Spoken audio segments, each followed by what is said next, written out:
Welcome to J is for Justice podcast. If live breaking news and following true crime is your thing, then please consider subscribing to my channel. And if you like what you see in my videos, please consider giving them a thumbs up.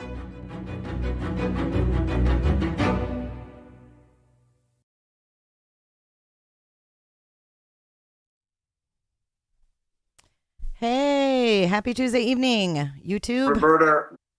Welcome to J is for Justice. My name is Jay, and I am your host tonight. Welcome. I want to thank you, moderators, for coming in today. Let's see who we've got. We've got Janice. Hey, Janice. Janice, I want to thank you so much for my new monitor. It is amazing. It's so much easier on my eyes than that big-ass TV that I was having to look at. Thank you so much. Janice is in here with some wrench, some freaking steel tonight. And so is Incognito Potato. And so is Angie B. And I'm not sure if I have seen Mike Sanner yet. I flashed and said, wow, Whoa. Pretty far out. I thought it was pretty far out. I can never get that right. Carrie. Hey, Carrie. And Opa, we've got a bunch of members, which are also known as Roberters. When we get to 100 people in here, I'm going to give you guys a little surprise. I have a giveaway we're going to be doing for Black Friday. So as soon as we get a hundo in here, I will let you guys know. Northern Beans, CR, thank you for coming in. Cherish B, and you know you guys are my Roberters. Wait, what? Hey. Lisa Nightbot, Mrs. Nightbot. That's what I'm going to call you. Mrs. Nightbot. Who said Kate? How are you? Lexi Taxi. How's it going? Mod Boss is in the house. She's got Fucking fuzzy slippers and lip gloss. Hey, Shell. Hello, everybody. Hello, chat. Hello, Mike Sanner. I see Mike Sanner now.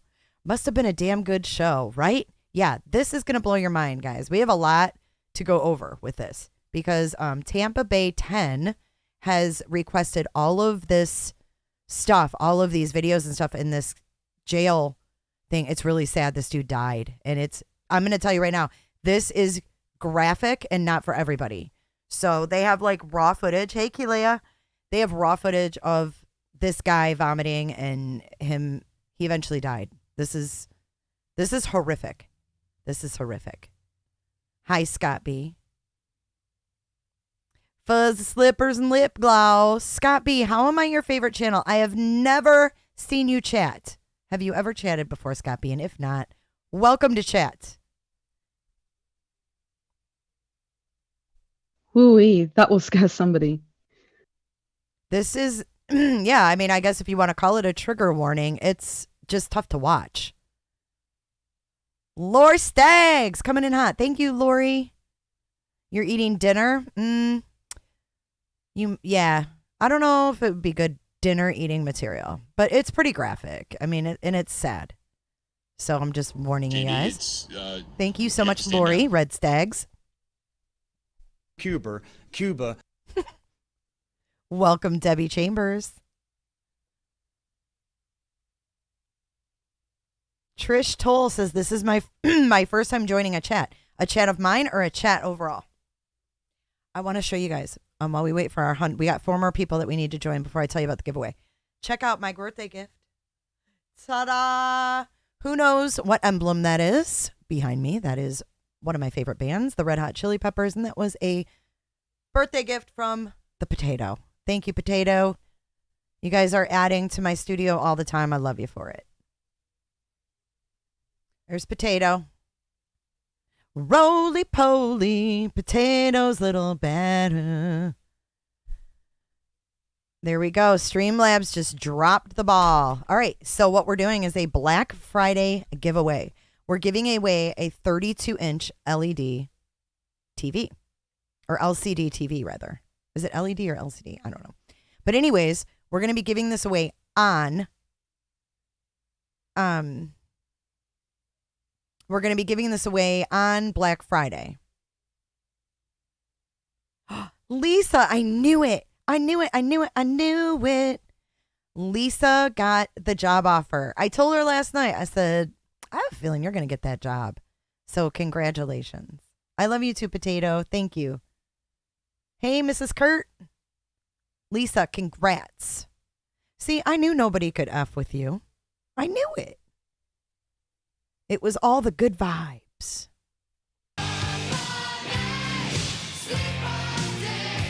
So 32-inch TV. So this is how it's going to go.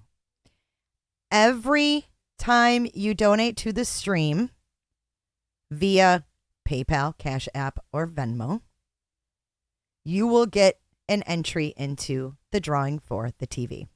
How's that? 32-inch TV sent out to you Thanksgiving weekend, just in time for Christmas. Teresa. Hey, Teresa. So Teresa is from my hometown of Romeo, Michigan. Now, Teresa. I'm putting Teresa on the spot for a second. Teresa, do you recognize the clock behind me? If so, where did I buy that clock from, Teresa? Because anybody in Romeo knows that. Where did I buy that clock from, Teresa? I know I'm so happy for you, Lisa. Are you going to take the job? One must know. Inquiring minds want to know.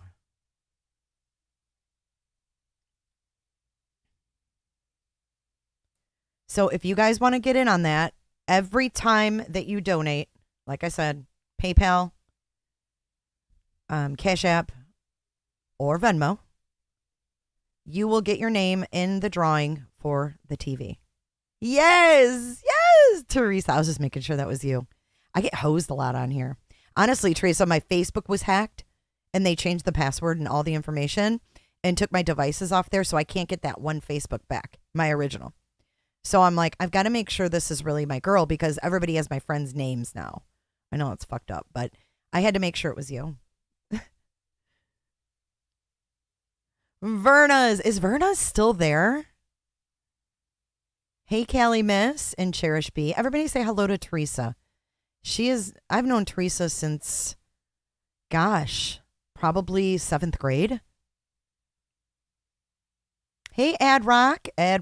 See. Hey, Kimmykins. Yeah, it wasn't fun. It was a little freaky to have someone take over. Because, like, remember when we all first started Facebook when it first came out? We were all like, oh, this is cool. It's like a online photo album. It's like we all made different albums. And I even have one on there entitled Kids.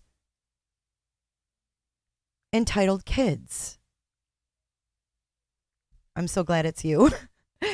And you know, we all put tons of pictures on there. We would upload our mobile uploads from our freaking Blackberries, and it was made as like an online photo album and it was like, wow, people from school are on here. And,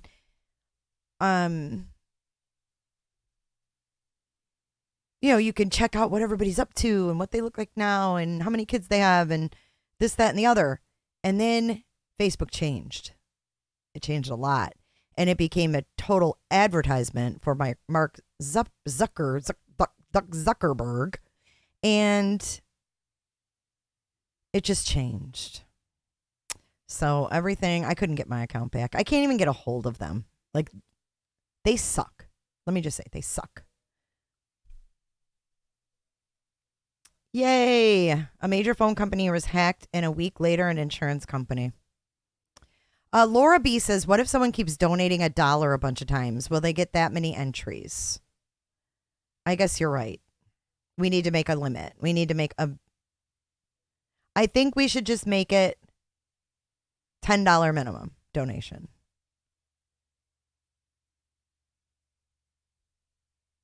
What? Someone delete Joe Biden. You're filing a police report on me tomorrow morning?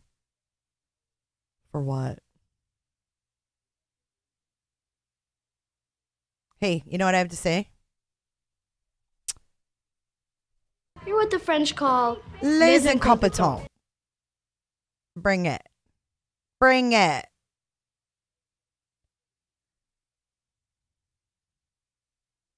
How was my birthday, Mrs. Kurt Cobain? It was good. No, I didn't go to Hampar. I went to Amanda Moore. I think $10 minimum's fair.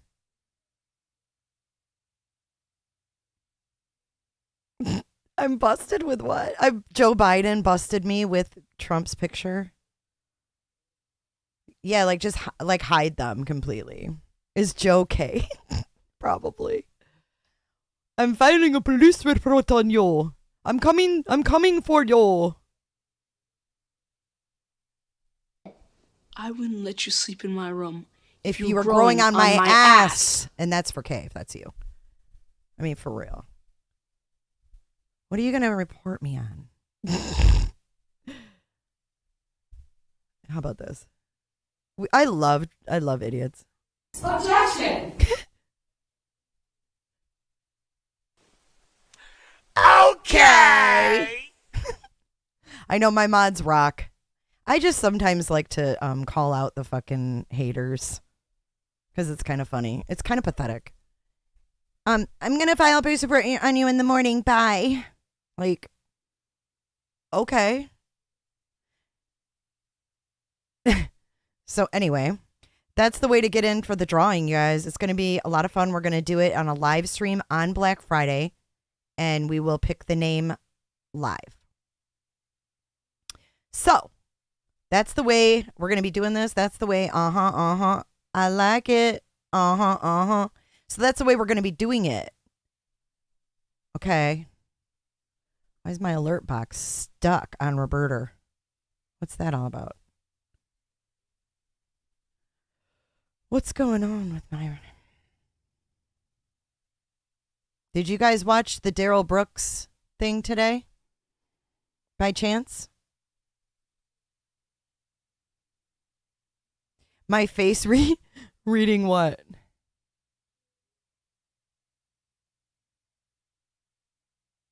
Ooh, Shell's on fire.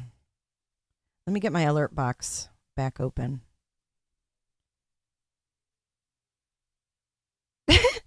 Right, who comes into someone's live just to type stupid shiz? Whoever you are. Jealousy doesn't look good on you. It's not a good look for you. Let's see if we've got these working. All right, we're going to redo Lori Staggs. Okay, we're in business. It works again.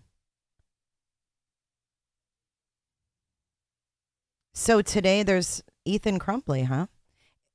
It starts tonight. So it starts tonight and it ends the 20 on Thanksgiving. Yeah. John Gahn, why was he going like this? Why was he sitting there like this?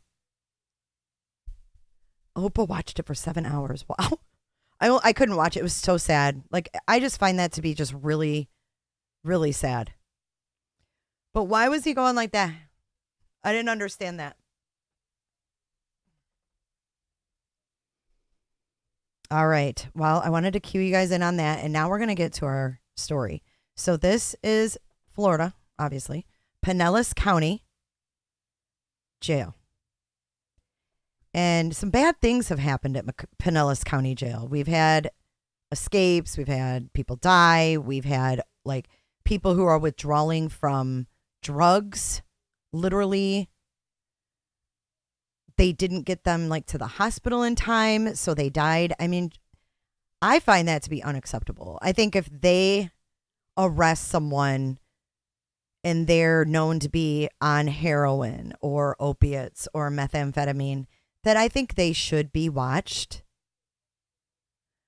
Why is my PayPal link missing from that? Or is it not?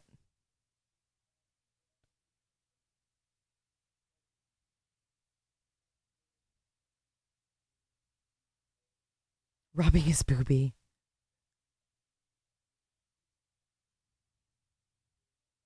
But yeah, there's just been some stuff. And this is something that is now being exposed. And I think we need to go to the TV.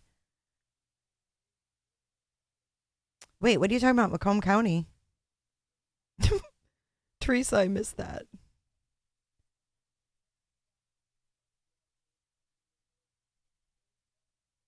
Ethan Crumbly asked for life without parole. What do you mean? What else would Ethan Crumbly get? There's no death penalty in Michigan. Oh, it goes over 2 streamline. Oh, okay. Oh, it's long. I see. But yeah, let's get into this. I want to make it, so I want to let you guys know this is tough to watch. It's a little gruesome. Heartless. Seemingly heartless. And I think it just goes to show, too, how desensitized these deputies can also become. You know? So let's get this centered, and then we're going to start. There's a lot. See all these little links? There's a bunch of stuff. All right. So it says, these people don't give a fuck. Pinellas detention deputies watch Netflix while man vomited. Surveillance videos show Pinellas County Jail detention deputies watching Netflix, YouTube, TikTok, and Facebook videos and reading Harry Potter while on the job. Clearwater, Florida. And this was initially published today at 3:21, updated at 4:21 today. And they kind of run through the story of what happened with this man. And we're going to see photos and we're going to see video. Oh, you're kidding. Teresa, I think I remember that when that person died in there. I remember that. And then they sued the jail or they sued the county or whatever. It was horrible. It was horrible. Okay, so it says it's 4:20 a.m. and Robert Lusinger is vomiting blood on the floor of his jail cell. 2 detention deputies who were supposed to be watching him said they didn't notice and didn't call for medical help for hours. Surveillance video shows the deputies watching Netflix. Content warning. This story contains graphic imagery and a brief mention of suicidal thoughts. If you need help, call the Suicide and Crisis Lifeline at 988.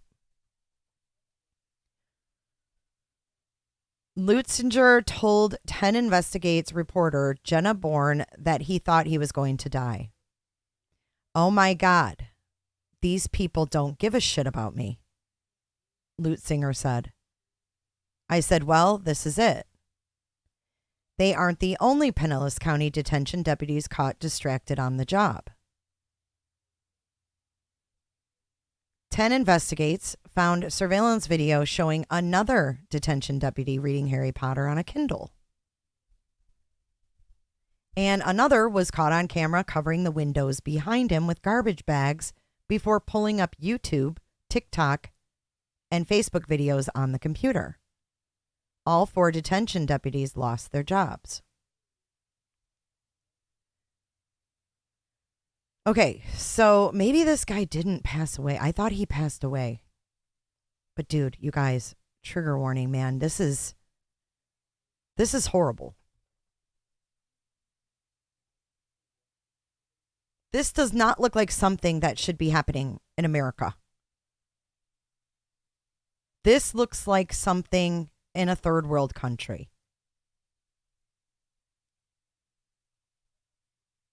Wow, small town girl, that is so sad.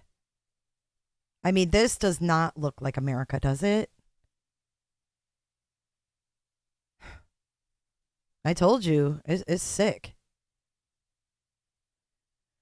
Lutzinger had never seen the surveillance video of his medical emergency inside the Pinellas County Jail until 10 Investigates showed it to him. Lutzinger saw himself leaning over his cot and vomiting blood onto the floor of his jail cell. Blood. Look how skinny he is. I mean, I think John McAfee was treated better in Spain. Oh, kept their job. Did I read that wrong, Kurt? All 4 detention deputies kept their jobs. Did I say lost? My gosh.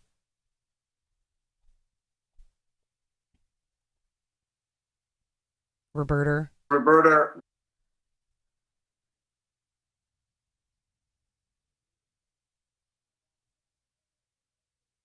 God. Okay. You know, he says, quote, "You know how your stomach feels when you feel like it's bleeding down there?" Lutzinger said. "It's kind of like a fire. And it just burnt real bad. And you feel this in your throat. And the next thing you know, you're just, oof." It was November 18th, 2021. And Lutzinger was in the Pinellas County Jail because he had a warrant out for having an open container of alcohol and marijuana. Are you kidding me right now? Do you guys see this guy? He's emancipated. Sorry. Emancipated. Yeah, he's emancipated child. He's emancipated. Open intox and pot. Mrs. Kurt, I have no excuses. Let's keep going. Although the Pinellas County Sheriff's Office blacked out 358 pages of the internal investigation report, we can still piece together what happened from the records we did get.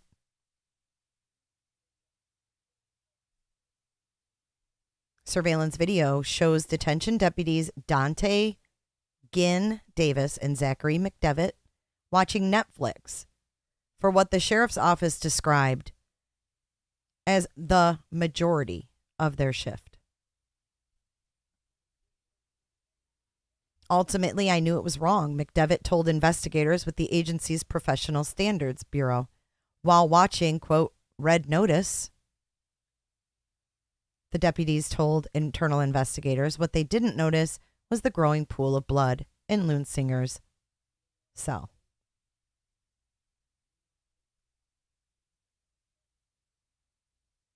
Are his legs crossed? No. So his foot is like up in the air, like he's got his leg up and then his other leg's down.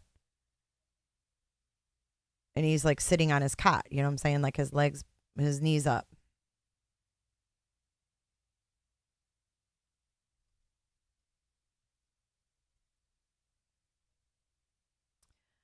Not on their live surveillance camera feeds that they had up on the same screen as Netflix, and they couldn't see the blood on their in-person well-being checks every 15 minutes. The internal investigation found that it wasn't until the next shift came in. Now, look at this. This is a video. It wasn't until the next shift came in that anyone noticed the pool of blood.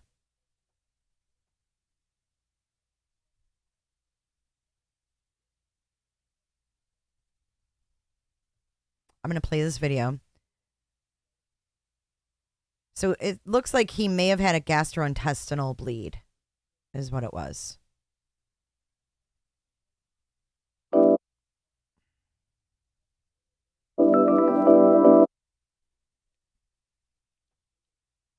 So trigger warning on the video. I don't know what it's going to show. Oh man. Oh man, that's bad. Guys, this is really bad.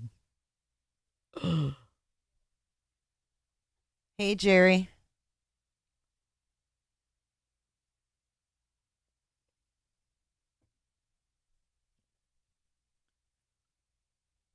It's terrible.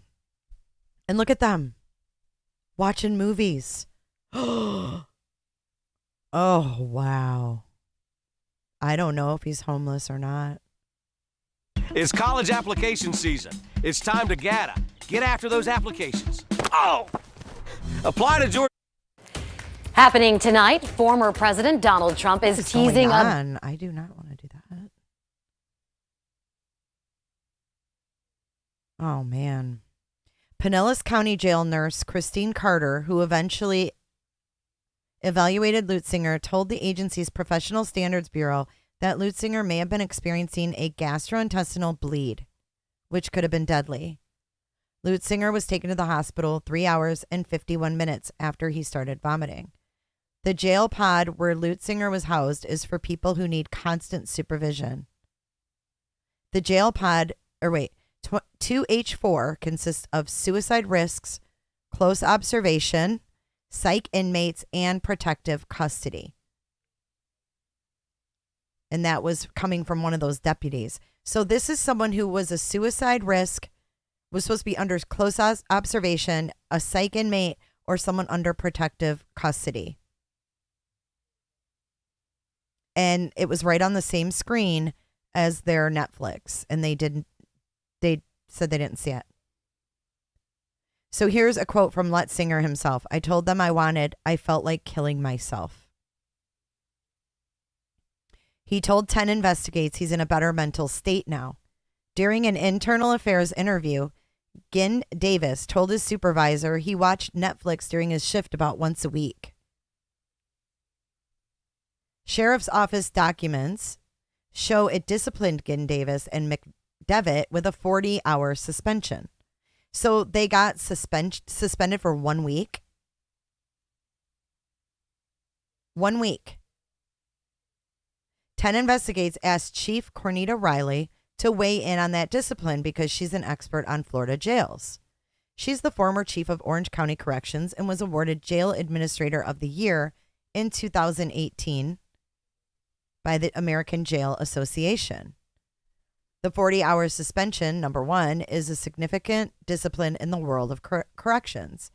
Riley said, normally, unless you have a repeat offense for something, you don't get to a 40-hour suspension unless the initial incident is so egregious that you have to do that level of discipline. So apparently that is a higher level of discipline for deputies. The month after Gin Davis and McDevitt got caught, Pinellas County Sheriff's Office Department of Detention and Corrections Commander Colonel Paul Carey sent an email to the entire department. And this was on December 10th of 2021. This was like the next month. The email references, quote, an increase in instances involving Department of Detention and Corrections members watching movies on agency computers while on duty, which has resulted in serious incidents being unaddressed or flat out missed. Carey's email banned accessing television and movie streaming services while on duty, including YouTube and other similar websites that host online video sharing. As an administrator, there are some things that you don't feel you have to just spell out, sometimes in black and white for people, such as the reaction to now putting out an email, a memo, a directive advising that you can't stream video when you're on your post. One would think you would not have to put that in a directive because that goes without saying. One would think. But Carrie's email didn't stop the distractions. So that didn't stop it. The very next month, in January of 2022, Deputy Adam Vincent was supposed to be watching people serving jail time while they were cleaning. He can be seen on surveillance video using an e-reader. It was one of the Harry Potter books, Vincent said during the internal investigation. During that same recorded interview, he admitted that he brought a Kindle with Wi-Fi capabilities into the jail, even though the Pinellas County Sheriff's Office banned outside electronics in secure areas of the jail back in 2017.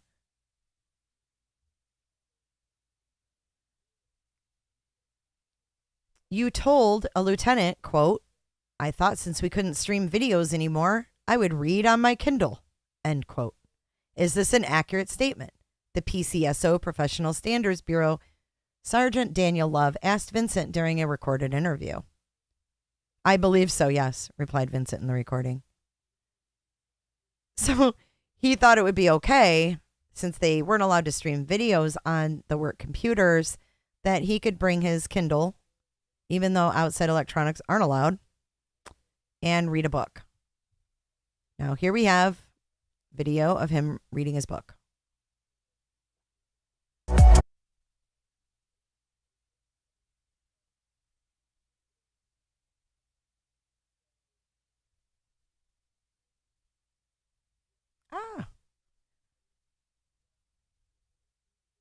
Hold on, I'm just muting the ad. There's no sound to this anyways, but there he is on his Kindle while these inmates are supposed to be cleaning.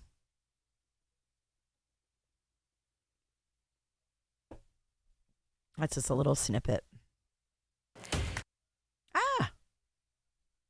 No, do not play politics stuff right now. Okay. While utilizing an electric device, could it be potential safety issue for yourself, other deputies, and inmates as well? Sergeant Love asked Deputy Vincent. Yes, said Deputy Vincent. I could be distracted, be overpowered by inmates that were in the unit. Like Deputies McDevitt and Jen Davis, Sheriff's Office records show Deputy Vincent got a 40-hour suspension. Watching YouTube, TikTok, and Facebook videos. A computer log showed sites were accessed 286 times. 1 month later, and right next door at the Pinellas Regional Juvenile Detention Center, surveillance video showed Deputy Connor Davis cutting up garbage bags and taping them over the windows behind a desk, then pulling up YouTube, TikTok, and Facebook videos. And Davis said during a recorded interview, "Yeah, I did. I screwed up. It looks really bad, my intentions. I'm not trying to make excuses up. It just looks bad, it does." Davis said he'd covered the windows to protect his privacy while on the computer. What? God almighty. Oh, wow, Daniel, I'm sorry to hear that. That's terrible.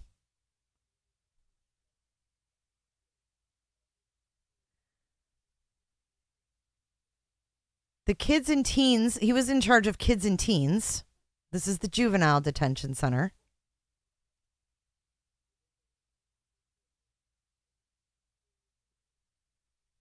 So it says there are more. Okay. The kids and teens in the area he was assigned to need extra supervision, including in-person checks every 10 minutes. Those are more of our high-risk inmates, Davis described to the Administrative Review Board. They're more prone to have maybe some psych issues or anything that they like fighting with people a lot. A review of Davis's computer log found that he accessed YouTube, TikTok, and Facebook 286 times during his shift That's an average of 28 times per hour.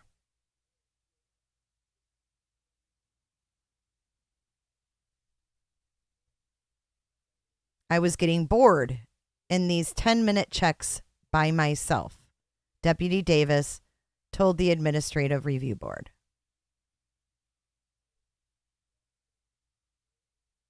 During that 10 minutes, can you just tell me a couple of things that could happen?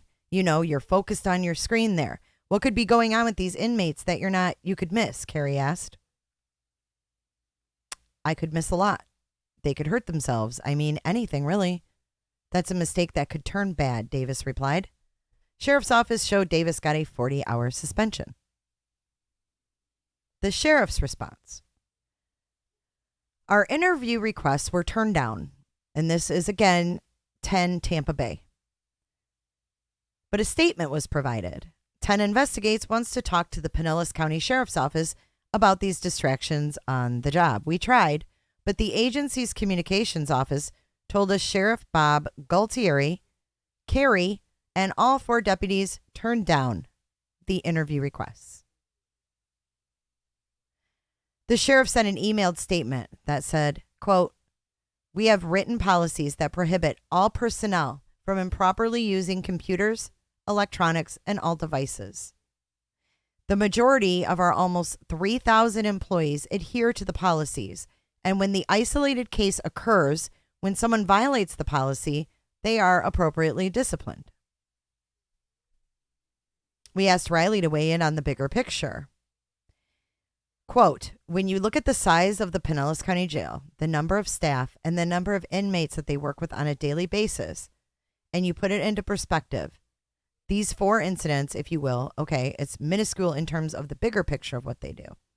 The sheriff's office hasn't answered our questions about whether it's taken any steps to prevent distractions this year, like blocking video stream websites on jail computers. Right.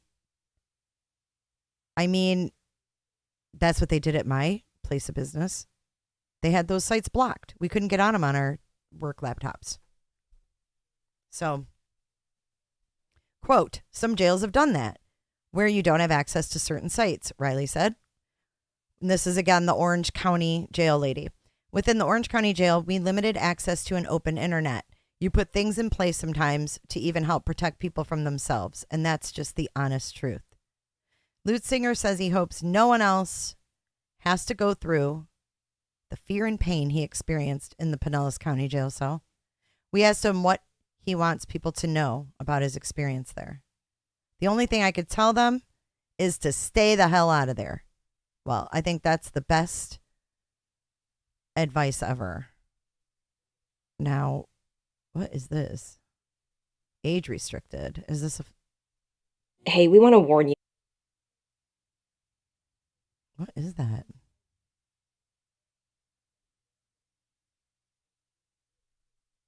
That's about freaking canine dogs. That's not affiliated with that. But what are you guys thinking of this? I saw a couple of you like, oh, don't go to jail in the first place. That's kind of besides the point, right? He's already in jail.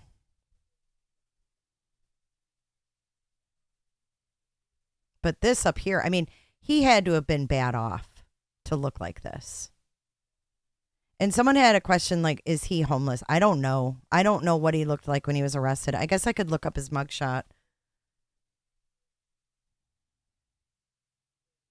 Yeah, they usually just block the sites. And I want to see what else is going on in the true crime world before we get off here, too. I'm going to see if there's any updates on Michael Vaughn. Okay, what is his name? Lutzinger. Paul? Is it Robert? Okay, let's see if we can find his mugshot. I'm kind of curious. I don't know how long he was in there.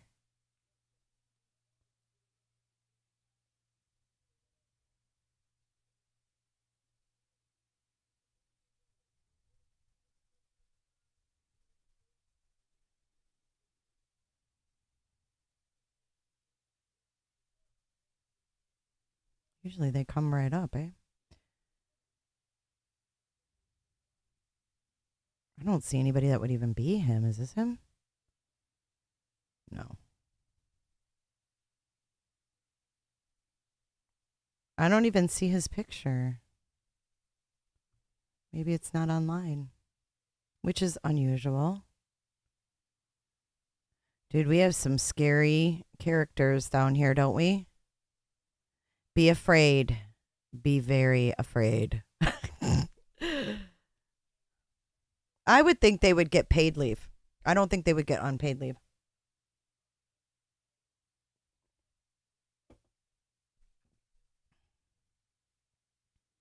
No, I would think it would be paid leave. Because if it's their first offense, they're not going to put them on unpaid. Your boss shopped all day in personal phone calls.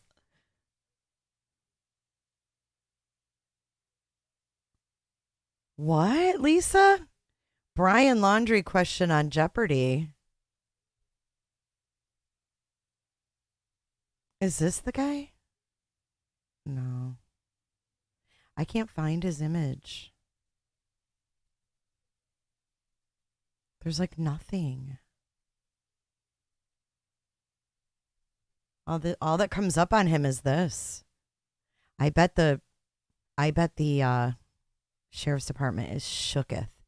I went on their Facebook and to see if they had any statements or anything. Nothing. So maybe tomorrow there will be. Hi, Stacy.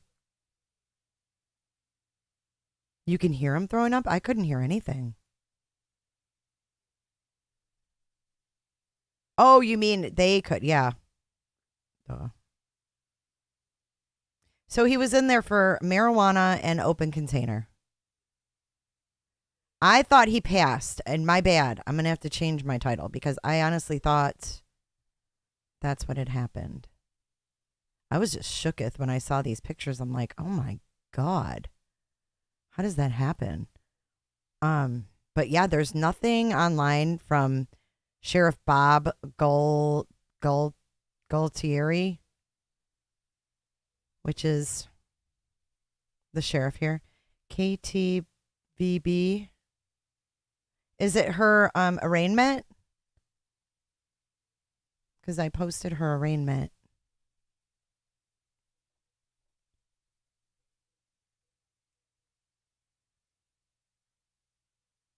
I didn't know there was a fucking Brian Laundrie. Let's see. Brian Laundrie Jeopardy. I mean, is it going to even come up?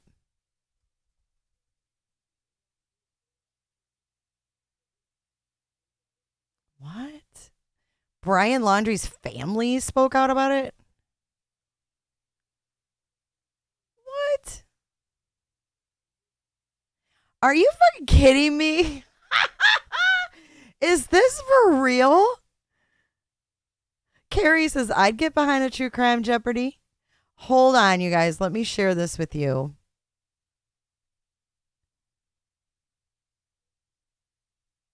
No, I'm not playing. There's an article on it. There's a Fox News article. Oh, Lord. It's Michael Ruiz. Why is it always Michael Ruiz?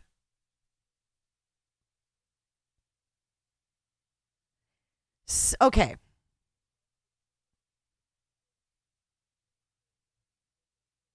Wait a minute. Roberta and Chris had Bertolino speak out on Jeopardy.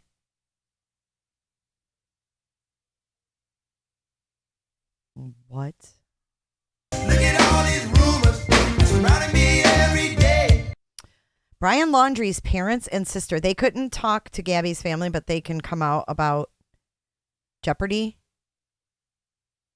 Brian Laundrie's parents and sister slammed Jeopardy over a clue from Sunday's episode that was derided online by fans as tasteless. The entire Laundrie family, this is a quote from Bertolino. This is a quote from Bertolino. What? This has to be some kind of a joke. You know, the proof is in the pudding, if you will. Okay. The entire Laundrie family is appalled and concurs with all the comments on social media on how distasteful this was, said the family's attorney, Steve Berlino. The correct answer to the controversial clue was, what are alligators? But critics took issue with the introduction of laundry into the equation.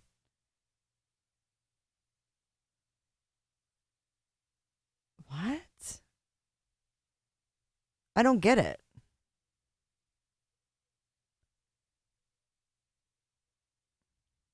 What was the question?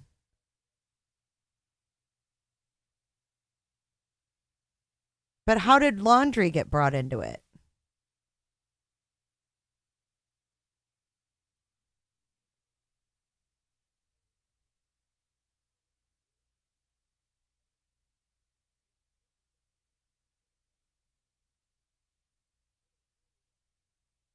Why does this picture of Brian Laundrie show like accentuate injuries? I never noticed his injuries like that.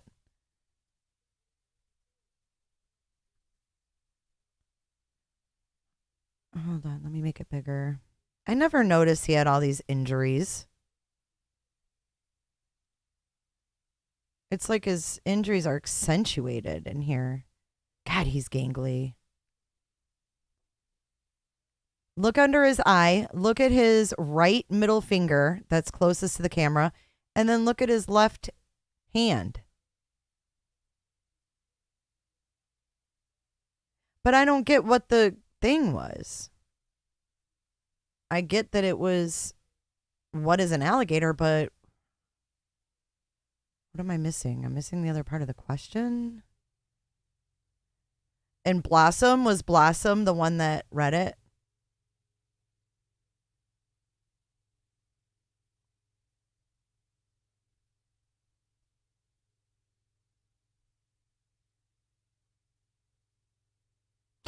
Oh, in 2021.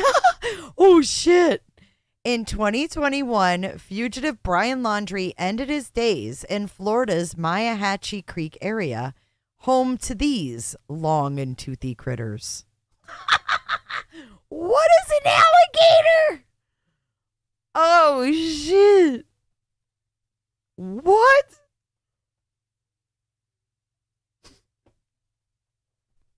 Why is it so distasteful?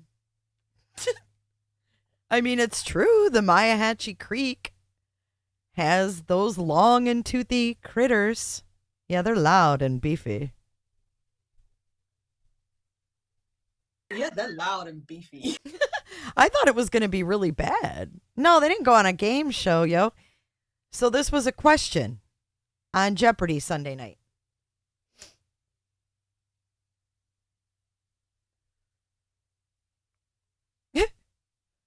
And you have to like read it and hear Alex Trebek's voice. In 2021, fugitive Brian Laundrie ended his days in Florida's Myahachie Creek area, home to these long and toothy critters. Boop, boop, boop. Potato. What are alligators? Wait. She says, what are alligators? And then he says, that's correct. Just to hear his name was distasteful. I mean, yeah, I guess I've never really seen them bring like a murder into Jeopardy. But apparently the writers of the show are true crime watchers, maybe.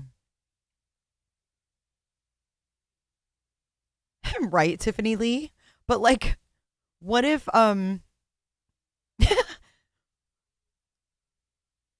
and here's Bertolino after that. The entire Laundrie family is appalled.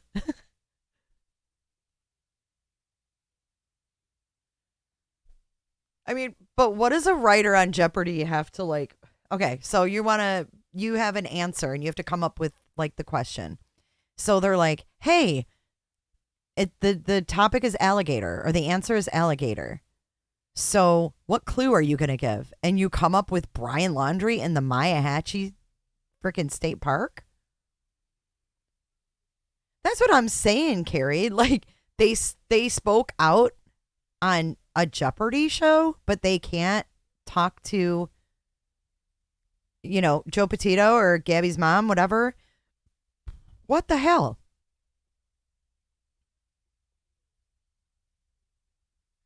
If they only had audio of Bertolino. That he does not know. So I wonder if Blossom was the one that read the question.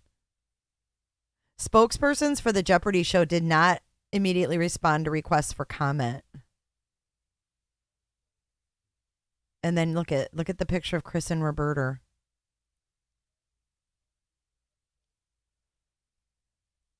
You want them to go to Walmart and hang up a sign? And Chris and Roberta are...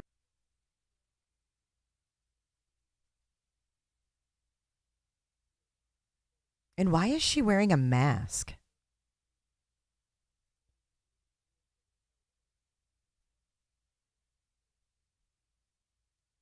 Watch the moment police inform Laundrie's parents they found something at the Mayahatchee Reserve. Yes, isn't there 2 new hosts?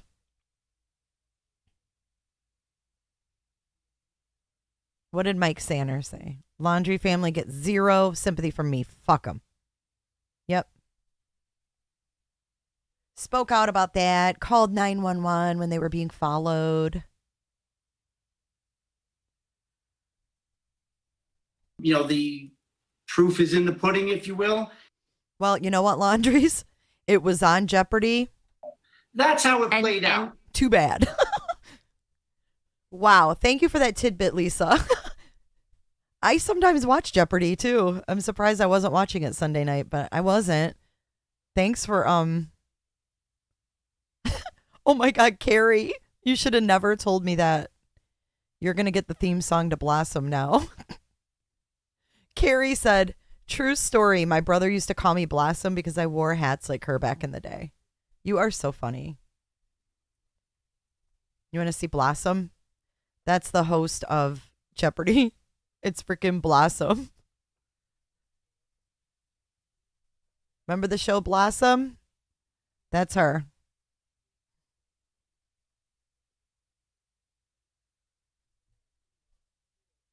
Well, somebody needs to go back in their DVR and get that clip. This is the Big Bang Theory girl. It's Blossom. Renee. Yes, that's you guys didn't know that? Do you guys remember watching this show? Yeah, she's the host. It's Blossom. See? It's her. I've never watched Big Bang Theory, but I know her from Blossom.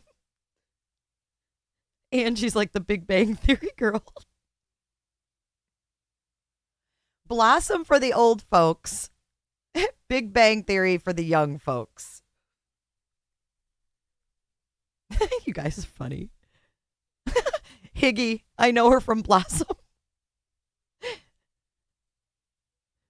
She has a PhD in physics. Yeah, she's really super smart. She's really super smart. All right, let's see if there's any updates here in our true crime news. Oh, shit. Oh, shit, you guys. We've got to stay. We've got to stay live. You're going to shit. You guys. We've got to stay live for this. Trump special announcement coming in 20 minutes. 20 minutes. How do you guys feel about this? I heard this was coming today. I told Potato that Donald Trump is supposed to make an announcement today, that he is going to run for president again. How do you feel about this? Nope, Biden hasn't contacted me yet, but I'm waiting for it.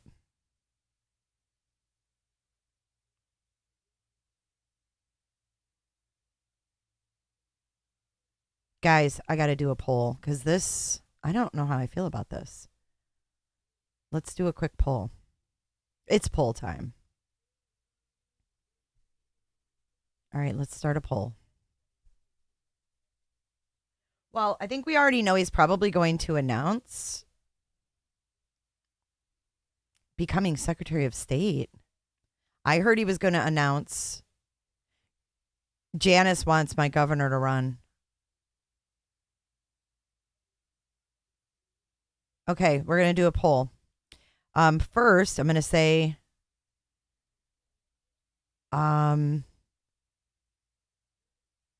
right, here, how about this one? We'll just go right at it. We're going to just rip the fucking Band-Aid right off. Will you vote for Trump if he runs? Yes or no? Okay, there's your poll. All right, I can't play this guy's channel, so I've got to find.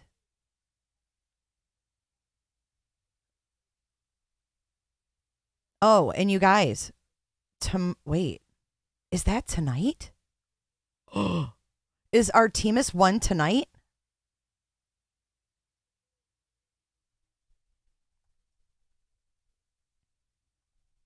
You can answer, and you can answer anonymously. That's the joy of this. Potato, if you lived here, would you vote for Trump if he ran? Oh my God, this is tonight, you guys. The moon launch is tonight. And I'm going to stream it on 411 starting at 1 a.m. Holy shit, I didn't realize that was tonight. So live in 5 hours. Let me give you guys the link. I've got the event up. And we can watch the rocket launch together.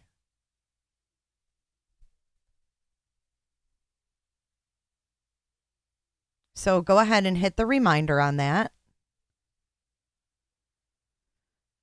Well, it doesn't matter. It depends who else was running. Shit, that's coming up tonight too. I hope they don't scrub it. Because if they scrub it, it's late to stay up. Okay, so let's watch this update on Michael Vaughn really quick, and then I'm going to look for this thing on Trump. So let's watch this update 1 hour ago on Michael Vaughn. Also happening now, crews wrapped up for the day in Fruitland, where they continue to excavate the backyard of a home there. Fruitland police say they're looking for the remains of 5-year-old Michael Vaughn, also known as Monkey. That search is based off of a tip from someone who lives in the home, and Morgan Romero and Alexander Duggan have been outside that home for the last few days. Morgan and Alex, based on what you've seen and heard out there, it sounds like this isn't going to be a quick process. No, and already, Shira, we are in the 5th day of law enforcement and search and rescue crews excavating the backyard of that house behind me, the address 1102 Red Wing Street in the town of Fruitland, just 4 minutes away from the Vaughn family home. Today, however, Alex has been out here for the past few days. Today was much calmer than it's been. We've had heavy machinery here the last few days. Today, mostly people here with shovels, and already it's 4 p.m. and crews are done. Chief Huff, though, saying, as you alluded to, they could be out here for another week as they continue to process that backyard. They're not done yet. They're taking the dirt from that backyard and they're bringing it to a location offsite, and they're analyzing that dirt. It's also important to note he does still believe that Michael's remains are here. He has reason to believe that. And law enforcement did arrest one of the people who lives in that home. Her name is Sarah Wondra. We told you about that yesterday. The 35-year-old was booked into the Payette County Jail on a charge of failure to report a death. She was arraigned yesterday. And just to reiterate, Huff confirmed they are saying that they might do this. They might be in there another week. That what led them to this home was a very credible tip. And as he told our Alex yesterday, that tip came from somebody inside the home. Yeah, Morgan, law enforcement and search and rescue have been using heavy machinery this whole time to dig up the yard, and now they're in the fine-tuning phase of the excavation. They brought in shovels, as we could see. It's a very slow and methodical process, the ISP public communications officer was telling us, and they can't say if they have found anything yet. Along with the yard, Huff said they're going to search the home as well, and they're still getting a lot of tips over the last 3 days. Huff said he has good leads coming in. He feels encouraged. Please keep reaching out, he said, said, please keep reaching out to law enforcement with tips and leads. It's a very complex investigation. You know, Morgan, Huff wants to resolve the case and hold these people accountable who committed this alleged crime. And court records do show that the judge ordered a competency evaluation, a mental health exam for Sarah Wandra yesterday. Chief Huff says she has not been cooperative since being arrested. He couldn't say if any arrests are coming down the pipeline, anybody else, but he did say that he thinks Sarah is not the only one with knowledge about Michael's disappearance. I asked him, how can you charge somebody with failure to report a death if you, publicly at least, do not have any evidence of a death? And he said, we believe we have probable cause for the prosecutors to charge her with this. It's not just one statement that was made. I also want to know, as we were driving back into the subdivision after going out to lunch, we did see somebody putting up a sign, the subdivision called Hidden Meadows, that said, thanks law enforcement. And that sign was right next to the missing child sign with Michael Monkey Vaughn's information. Morgan, yeah, it's also important to note that Huff says that there is not a connection with this house and the people who live here with the white Honda Pilot that Fruitland police had posted earlier last year looking for information about. Also, the man... Did she say it was not associated to the Honda Pilot? That they are not associated with that? So are they still looking for the Honda Pilot? House and the people who live here with the white Honda Pilot that Fruitland police had posted earlier last year looking for information about. Also, the man walking by the splash pad around the time of Michael's disappearance that they put out a photo of as well. They believe that they have ID'd the man and previously said that they don't believe he was a suspect. We don't have any more information about those two things at this time, the white Honda Pilot or the man that was walking by the splash pad.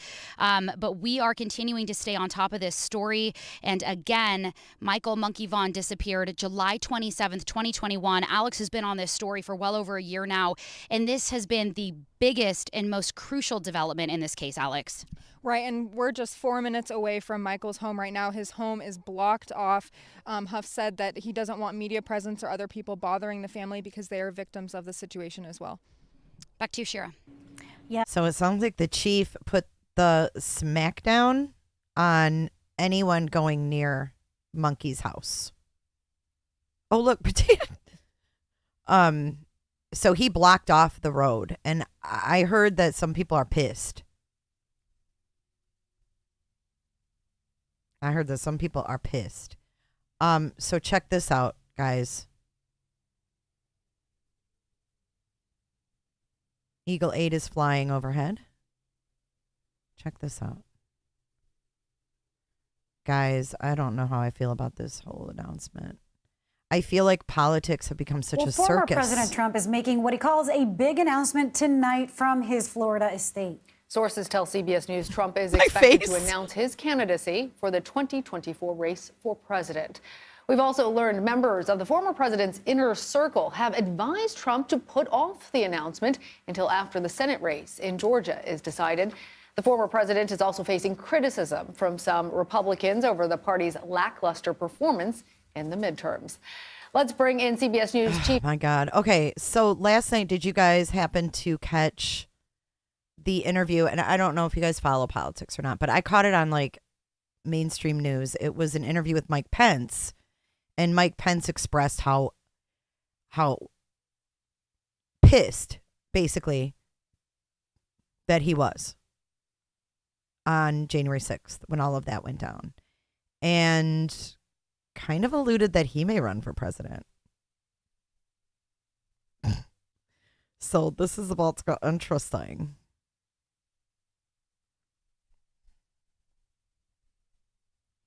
I wonder what channel we can watch this on.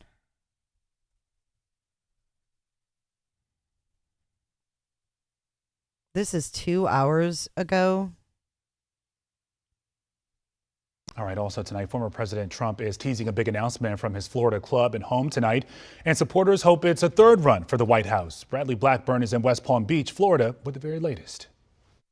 Supporters are already flying Trump 2024 flags outside the former president's Mar-a-Lago. I can't take home. another election. Paraphernalia is for sale nearby. I am a Trump girl, as my shirt says. Eager supporters are awaiting word. I'm hoping Trump announces he's going to run for president because we need him back. I'm 2024 presidential campaign tonight from Mar-a-Lago. That's in spite of disappointing GOP midterm results for candidates Trump endorsed. Anybody can run. I think, the world has changed considerably just in recent weeks. Anticipating tonight's We'll see announcement, about that. President Biden tweeted a new ad hitting his predecessor on what's now Biden's signature legislation. I want to rebuild our infrastructure first. Infrastructure. Trump also brings legal baggage to a potential candidacy, including his handling of classified documents that followed him all the way here to Mar-a-Lago. Florida Governor Ron DeSantis, a possible challenger, deflected a reporter's question about Trump's criticism of him. When you're leading, when you're getting things done, you take incoming fire. That's just the There's nature your DeSantis. of it. Early announcement from Trump could pressure other hopefuls to move faster or stay out of the fray. Bradley Blackburn, CBS News, West Palm Beach, Florida. Discounts on duvets, quilts. Oh, for God's sakes. I go to this Right Side Broadcasting, and it's a freaking... And Trump's former Vice President Mike Pence says he is also considering... Yeah, here's the Pence news. ...a run for president in 2024. He appeared live this morning on Denver 7 News at 11, telling our Jason Grenauer he believes voters will have better choices in the days ahead. And he wouldn't commit to a presidential run himself, but he wasn't fully going against the former president either. Is he really just in the best interest of the Republican Party or the American people? Well, Jason, I think that'll be up to the American people. I can't handle a Trump election. Help me. Help me.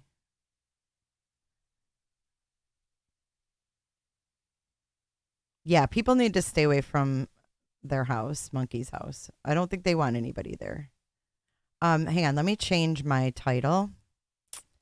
We are going to make it Donald Trump surprise announcement. Let's see. Let's see how many people we get. We're going to get inundated with trolls probably. So have we gotten any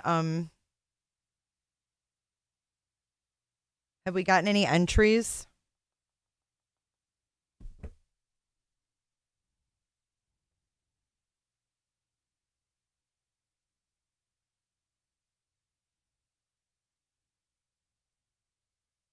Just Dawn says she can't get the membership link to work.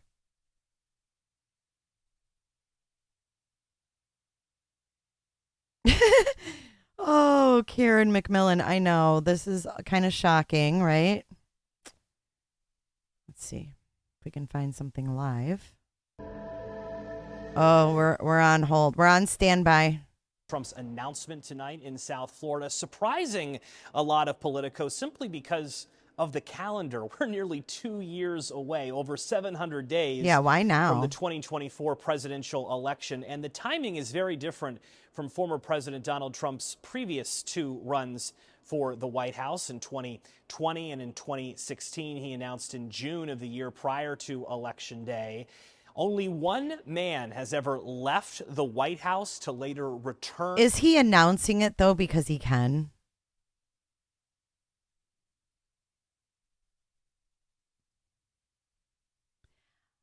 I just think that I'm not saying he's that bad, but like, I think he starts a lot of people like, I don't know. Living in Florida, I've met a lot of people. I live in like a 55 and up place, even though I'm not 55, it's like 45. But some people can be 45 and some have to be 55. But anyways, I've talked to a lot of the 55 and ups.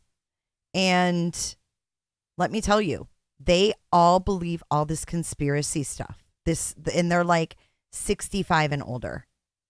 I'm not even joking.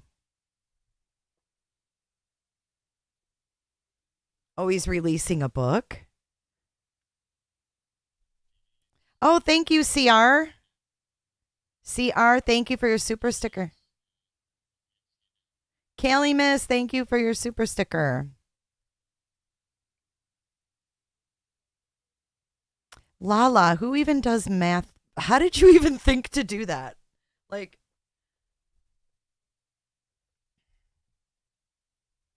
but how do you, Daniel, I don't really want to argue about it. I don't trust any politicians.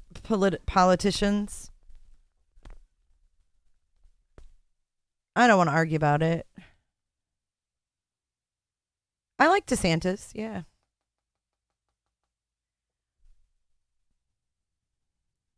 Where did that go where we were waiting?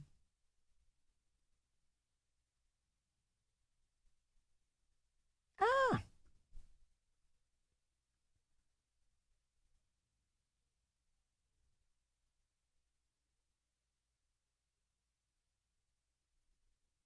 Countdown to, okay, so hold on a second. Here we go.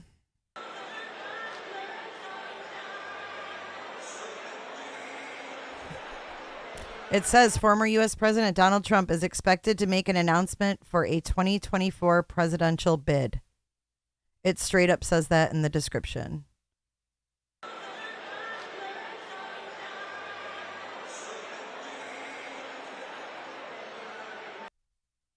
does it keep doing that? Hold on, let me find a good stream.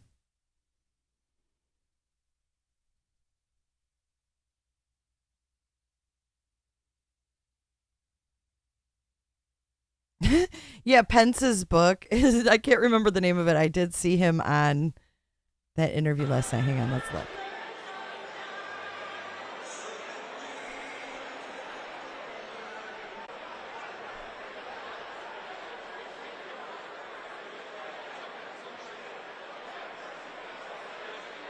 So Help Me God. That's his book. So Help Me God. Okay, here we are. We're at Mar-a-Lago, awaiting the Trump announcement.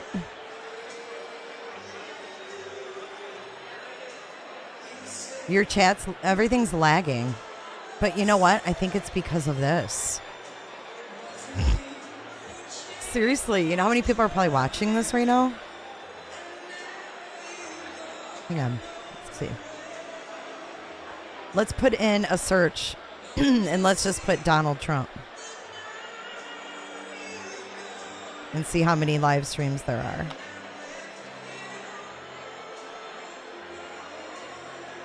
are. Oops.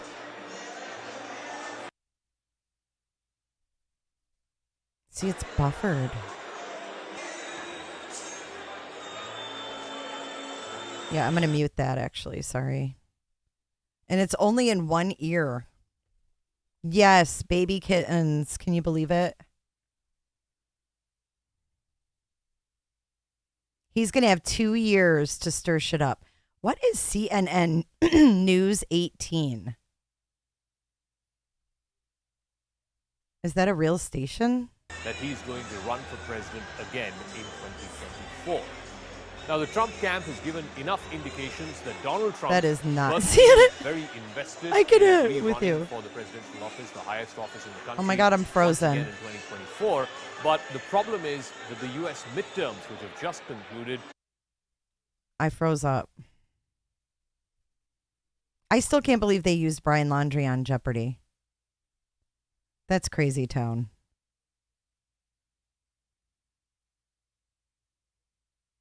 Hubby says you rock for listening to Trump. Well, hell yeah. I want to know what's going on in our world, you know?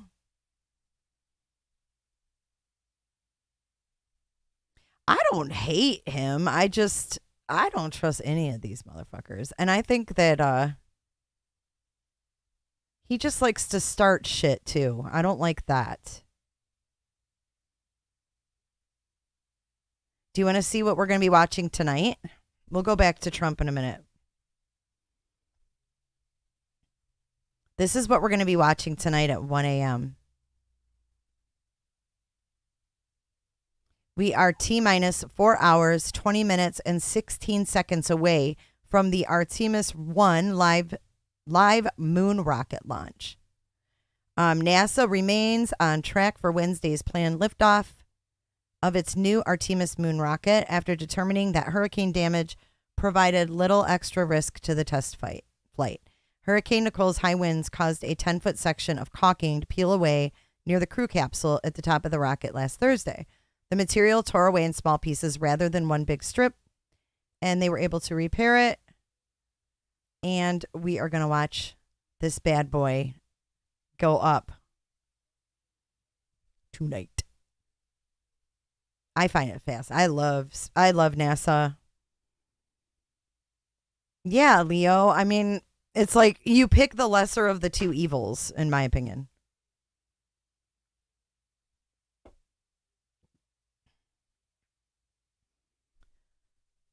Yeah, but then you have Trump shaking hands with Jeffrey Epstein. Like, none of it makes sense. I don't think any of them have pure hearts. I think they're all corrupt. I think there's corruption across the board. Yeah, which shit smells sweeter? But yeah, we're going to start streaming at 1 a.m. tonight, 1 a.m. in the morning. And we're going to watch this go up. Hopefully it is not scrubbed and it goes up. So here, I'm going to give you guys the link again. Or can you guys share the 411? Oh, he's a politician. Yeah, he is. He is. He's a businessman. He's same difference. Same difference.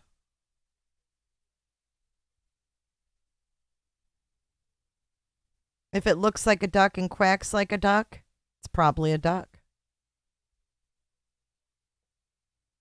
Why do you guys say this looks like a cult? All it is a bunch of people in flags.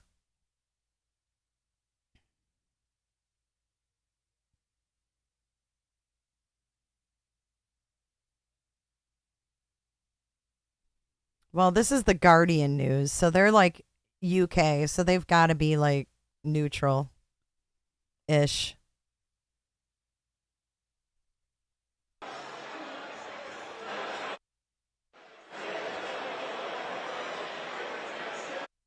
I wonder if all his... No, never mind. They're all quicks. Thanks, John. Nice to see ya.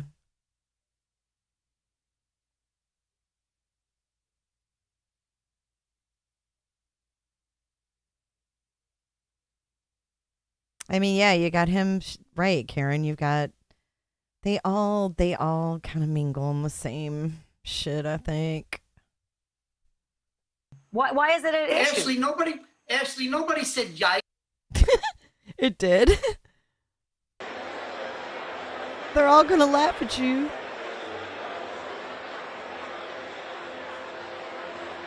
There was a lot of leakage. Oh, yeah. I haven't even been able to read up on the whole Poland thing. Are you ready for this? You can't make this stuff up. I don't want to sound creepy. Well, you just sounded creepy. You just sounded creepy.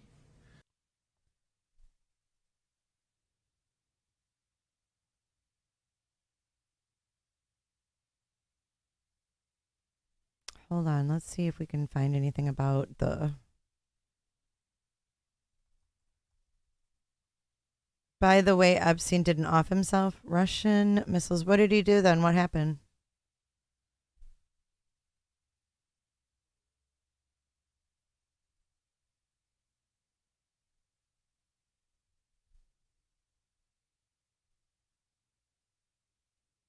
Oh my God. Look, we have video. Major Russian airstrikes across Ukrainian cities, including the capital, Kyiv. Ukrainian officials say at least 85 missiles have targeted the country's energy infrastructure. Ukraine is reporting widespread power outages now. This Russian barrage of airstrikes started, of course, after Ukraine took back the city of Kherson last week. That didn't say anything about... All right, I'm muting this Trump campaign thing. Let's see. Russia launching a major missile attack in cities all across Ukraine, and now reports that a missile crossed into NATO territory, killing 2 people in Poland. Our senior foreign affairs correspondent Greg Palkot is live in Kiev. And what do we know about this report from Poland, and what are the potential implications?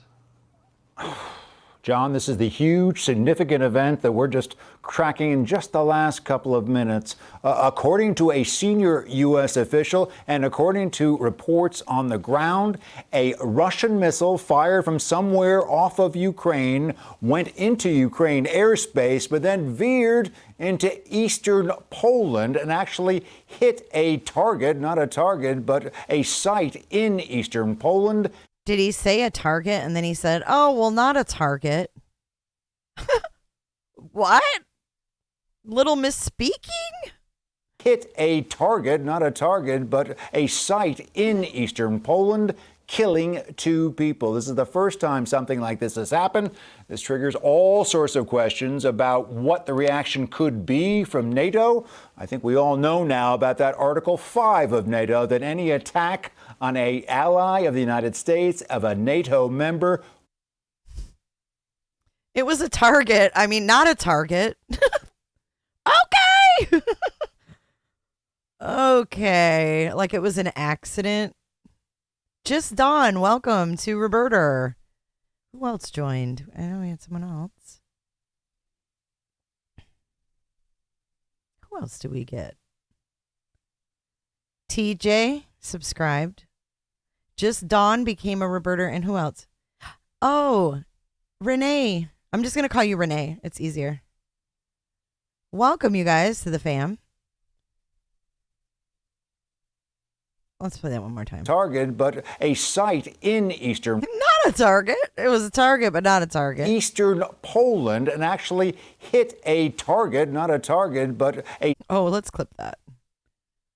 Oh, they don't have clips on. Who doesn't have clips turned on? The guy who calls it a target, I guess.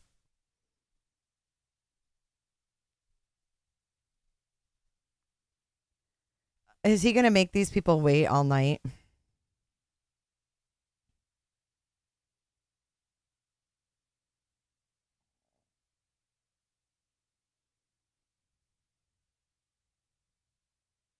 What does that mean, Mike Sanner? I paused on his O face.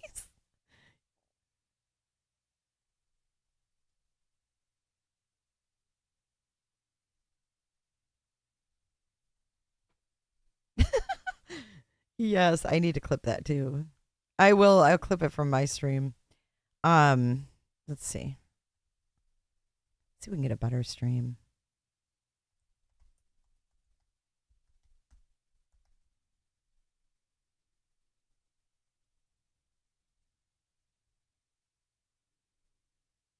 That's like sorry, not sorry. I know.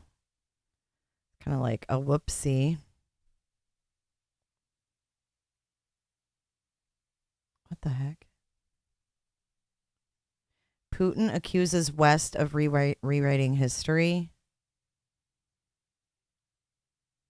Poland holds high. Oh, man. This isn't good.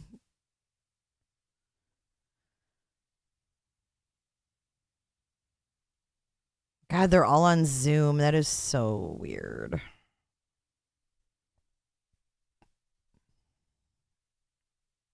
What you said above, what does that mean? You said they're doing Article 4 talk, not Article 5 shoot back. What does that mean?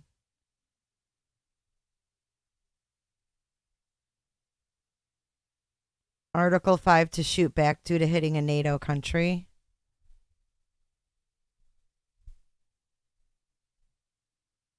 I'm going to talk about corrupt, target, not target, right?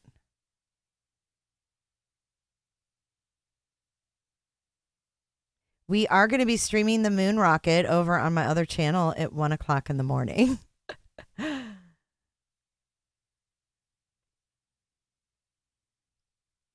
But you guys, if you missed earlier, I'm doing a Black Friday giveaway and I'm giving away a 32-inch LCD or LED, whatever they're called, TV. And it's going to be from now until Thanksgiving. And we're going to do the drawing on Black Friday. How do you get in the drawing, you say?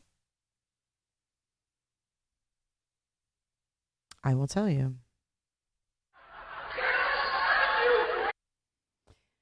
Oh, okay. Got you. Thank you, April C.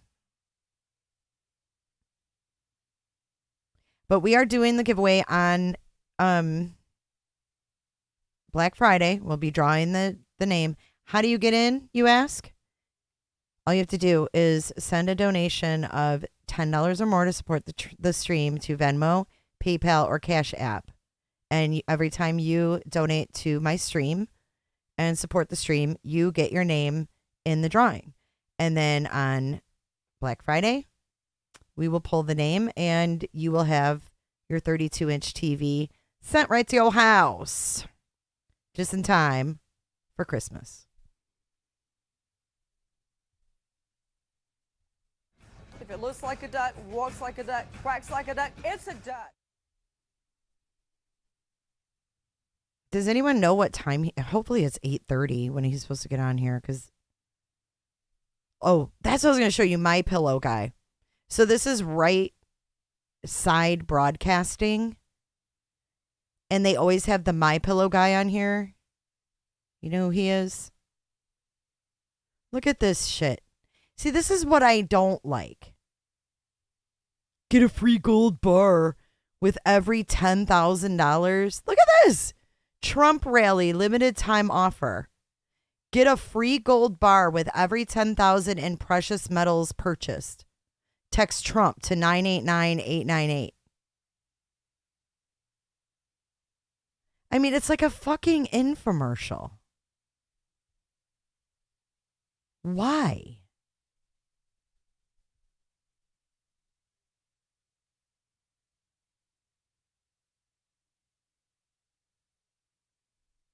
And why are they ending it? It says broadcast ends in 3 minutes. So he must be coming on at 8:30.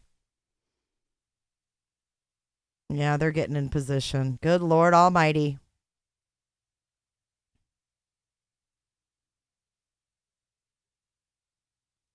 Baron the time traveler? What? Oh, I know. They're besties. The fucking guy, Mike. Yeah, Mike Lindell. So I was watching Kid Rock went on that politically incorrect with Bill Maher that used to be on HBO. Well, Bill Maher has his own podcast where they sit down and he interviewed Kid Rock, and Kid Rock brought him. Bill Maher has these life-size things behind him of people, and he brought him the My Pillow guy one. Yeah, he's crackhead to CEO. Mm-hmm. You know, I do like my Pillow. Now, when I watched that thing, Kid Rock said his slippers kind of suck, but he said he liked the bedding. Oh, Baron Baron the time traveler.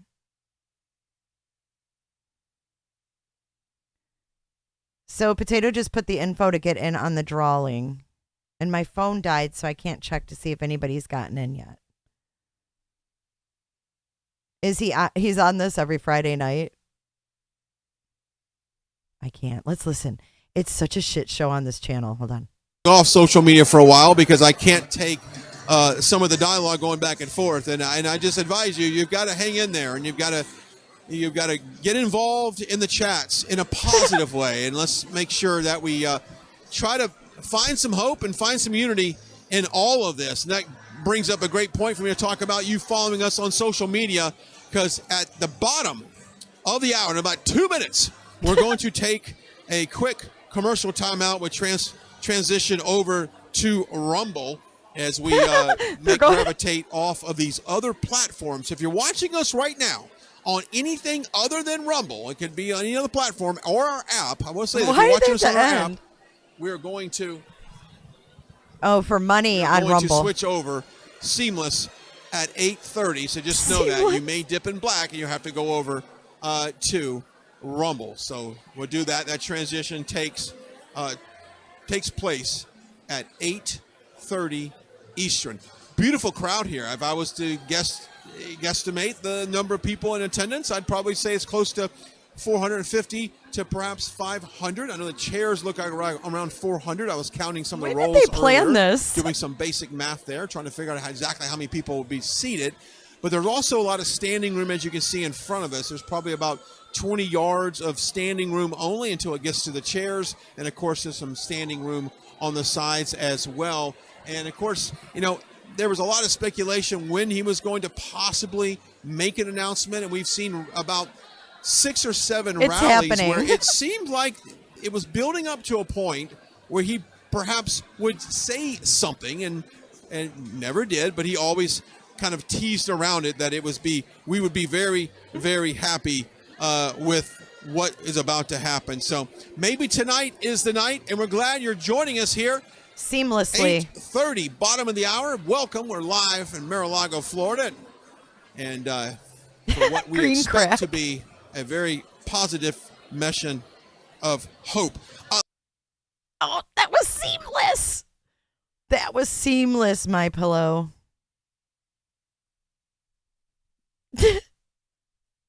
They went private.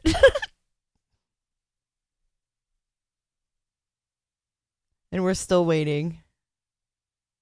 The security is making their way in the crowd. They're getting ready. I have to say, I went to 1, 2, 3 rallies in Michigan. And it was like nothing I ever experienced in my life. I'm glad I went. And I went with my son, you know, which was cool. But me and my son went to the first one. It was before he even announced he was running. And it was in Flint. And they served beer and everything.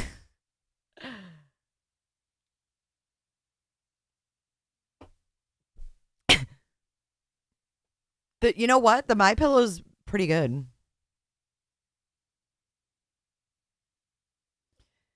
The moon is a reflection off Earth, off the firmament. That's why we can't land on it.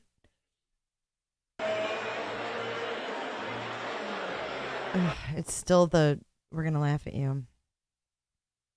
Your mom went to college in Flint, U of M. Welcome, welcome, all Trumpsters and non-Trumpsters alike. We are waiting for Donald Trump, nonetheless, to make his announcement.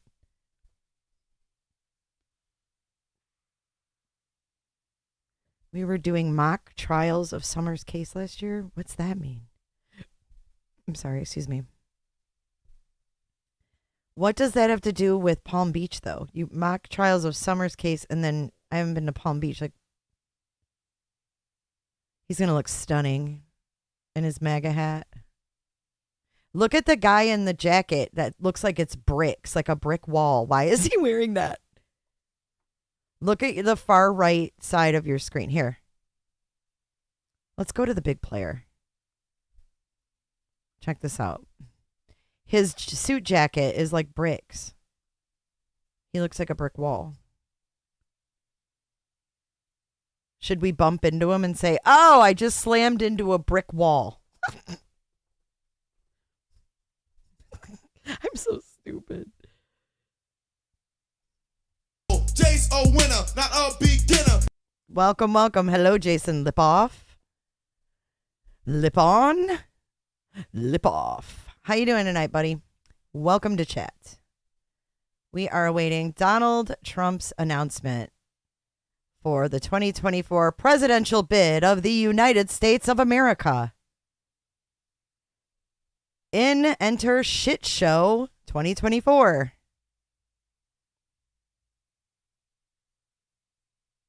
I think I've got you guys a pretty good view. Maybe I'll zoom in when it starts. But we're pretty good right now.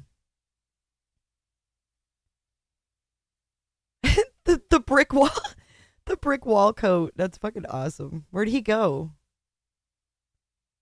Where'd the brick wall go?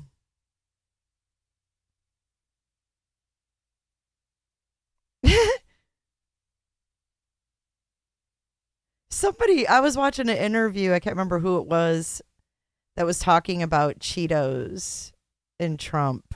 I can't remember who it was. Oh, it's always a shit show. But like Shit Show 2024. Being military lawyers, I was taking my crack at pleading Summer's case to my FAWs with real lawyers. Oh, to see my FAWs. What's that mean? FAWs? I watched a video on all the stuff he did to Mar-a-Lago. Millions and millions of dollars of the history of why theme was chosen. Is it sketch? Oh, there's the brick wall. Look, he's doing selfies. He's a brick house. Yeah, I just think like he did his time. Like, do we need him again? Oh, FYI, while we're waiting, I'm going to fill you guys in. I'm going to give you a little advice. This is Jay's for Justice advice. Never grab a cactus with a bare hand. I did this. I grabbed it. And now I'm paying for it because I've got these little tiny no-see-um prickers all over my hands. And every time I touch something, it hurts. He's a brick house. Yeah, MC. Yeah, I kind of agree with you. It's kind of stale at this point. And after like the whole January 6th fiasco, I really don't want, in my opinion, like those diehard people, I don't want them, like, I don't want it to be so extreme. Okay, here's an example. When I was watching Bill Maher. Do you guys remember Bill Maher used to be like the leftist poster boy? Hey, Owl. No, I see you. So Bill Maher was like the leftist poster boy. And he was talking with Kid Rock in this interview.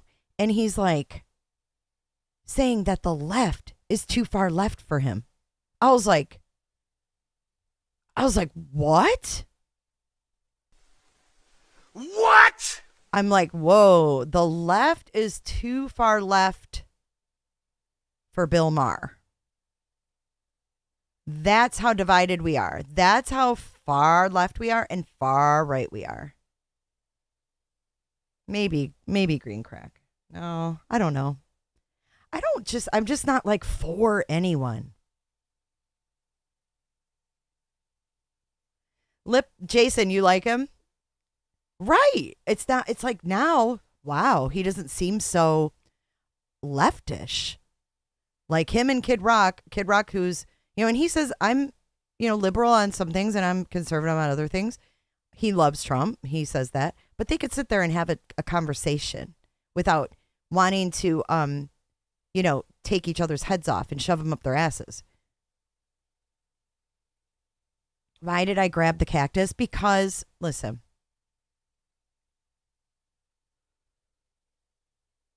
We had a storm and it was really windy. So my cactus was leaning. It was the leaning cactus. And I was out there with the dogs and I was annoyed. So I just grabbed it and straightened it out. And it was the worst mistake of my life. And I always sing Journey too when I see your name, Small Town Girl. As a matter of fact, it's stuck in my head right now. What are they listening to?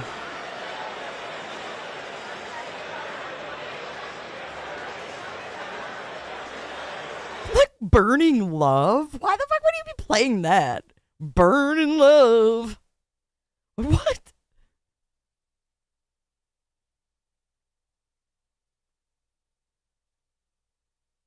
Yeah, I agree, Jason. I enjoy his podcast too, if that's what you want to call it. I guess I'd call it a podcast. Interesting. And so is David Letterman's on Netflix. You guys should watch David Letterman interview Kanye West on Netflix from 2020. They just released him. The power of the people.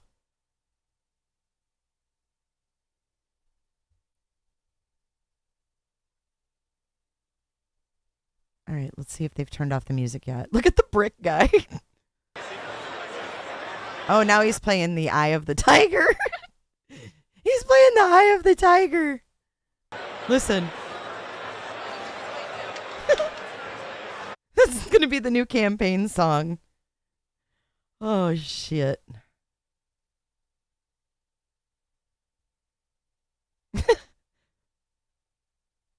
Grandma just called and said you're supposed to go home.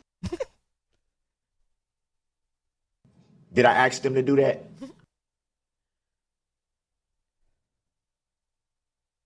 Yeah, he's probably coming out after Eye of the Tiger. Look at the selfie guy. The brick house. You know, I guess it was fun to go to the rallies just to see the people. It was great people watching. And there was a lot of passion. There was a lot of there was just a lot of energy in the first election. There really was.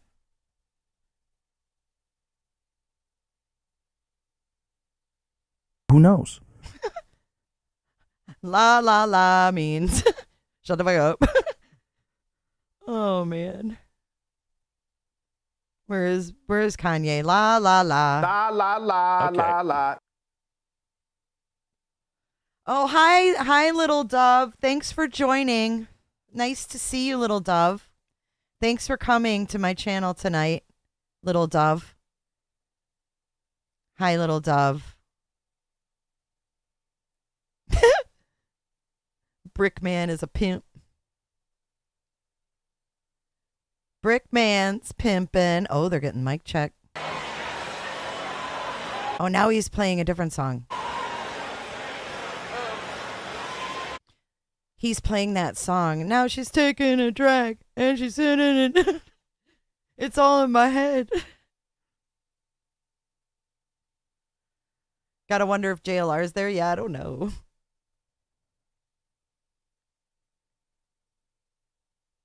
I just hope we stop buffering. There's 8,000 people watching the stream I'm on right now.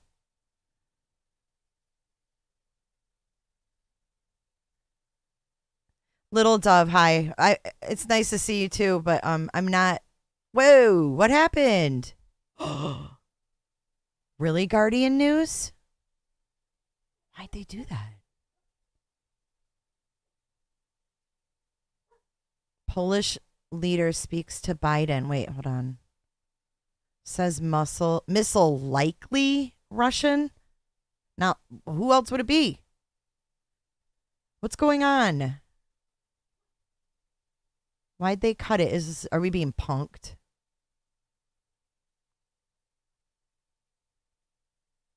Are we being punked? Okay, here we go.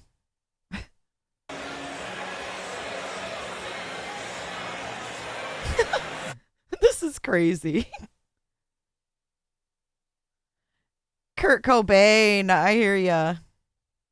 No, please 6 pound 4 ounce baby Jesus, tell me this is a joke.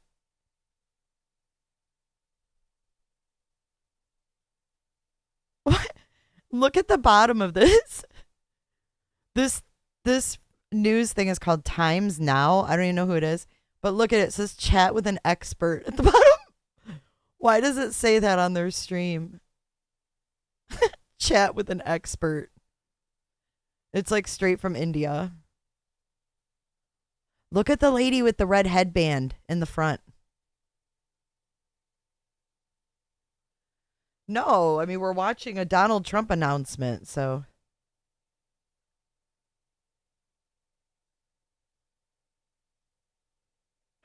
It's political. You have to talk politics. You know what? Dan Lutzka, a.k.a. fucking Roger, or whoever the hell you are, get out of my stream. Like, kick rocks and don't fucking come back. Like, leave me alone.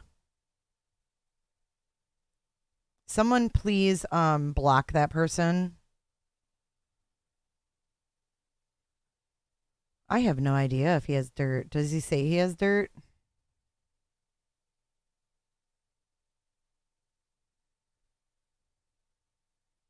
People are such jerks on YouTube sometimes.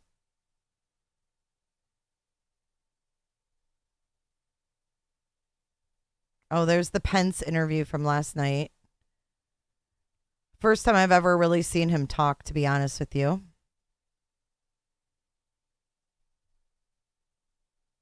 What happened in Mar-a-Lago? Where'd it go?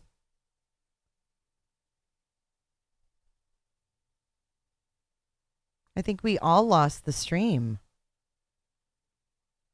Your 6-year-old has the same headband? Oh, here we go. You would think not to steal content. Like, fuck off, man. Who comes into people's streams just to do that? Like, get a freaking life. Dan Lutska. Sounds like you have a fucking disease. Lutska. What do you have? Oh, I have a horrible case of Lutska. I have a flaming case of Lutska.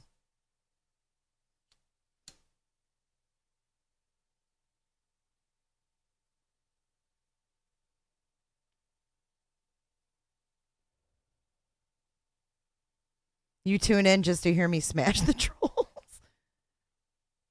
Well, they think they're cool. Like, fuck off. You think that I think it's funny that everyone else on YouTube streamed the Brian Laundrie fiasco, but I got sued for it? Are you fucking kidding me?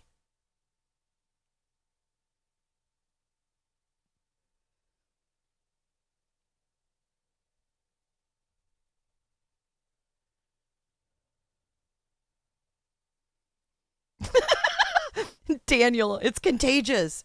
Stay away from the Lutska. I don't know if would masks help us from getting a heavy case of the Lutska?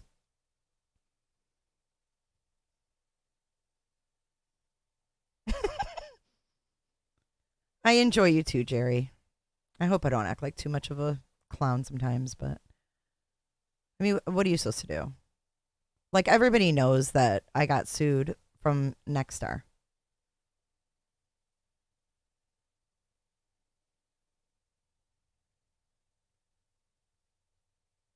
Let's go. I want attention. The answer, let's go. Oh, maybe I should do a giveaway of peroxide, hydrogen peroxide, for everybody who gets a case of the Lutska.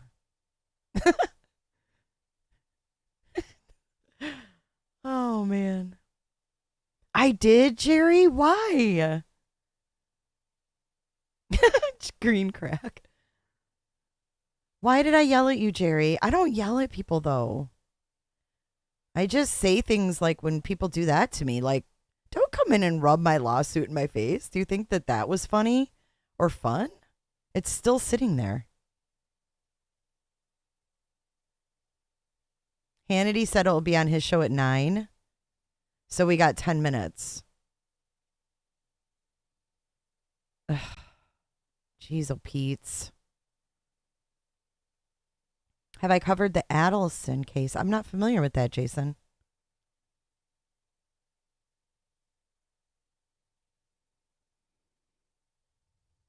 They don't die, they multiply.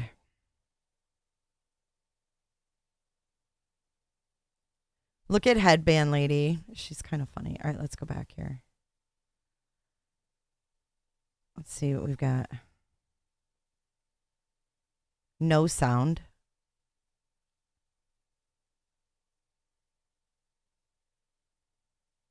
These people are crazy. We're sitting here waiting. This is Andrew Kraft. You're taking a live now look there. Okay, here we go. We've got it. We've got it, guys. There's a live look at the crowd. There's the podium. And he's got a banner. It says, Make America Great Again.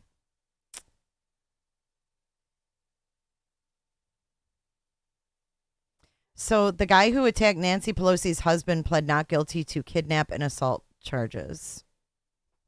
I didn't know he was in court today. Thanks, Karen McMillan.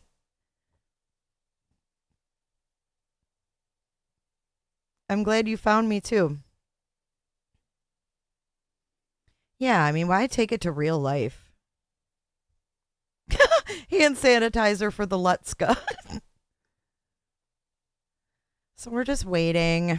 Still, I thought it was going to be at 8:30. Now here we are 20 minutes later.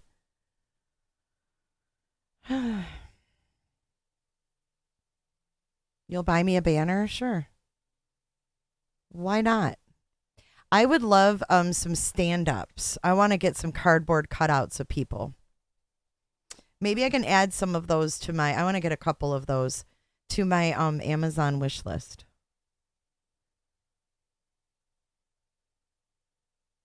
Of course, we didn't know there was court. It's all fake.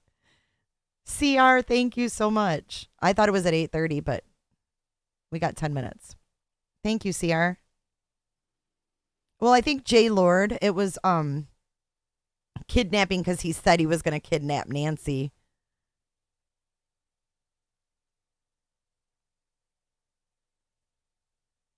Yeah, he loves making people wait, I think. And all the experts can discuss it while they wait. Meanwhile, ABC's playing JB, Pence from last you have to night. stand down. See, this is just going to get ugly. It really is, isn't it?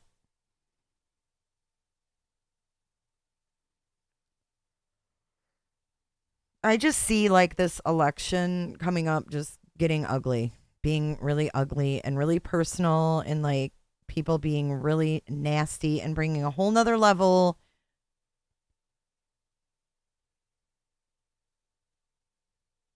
to an election, to shit show. Sean Penn giving the Oscar to Zelensky. Did you guys know that Zelensky, is that their Ukraine? That's the Ukraine guy, right? Watch this. Did you know that he invited Elon Musk to?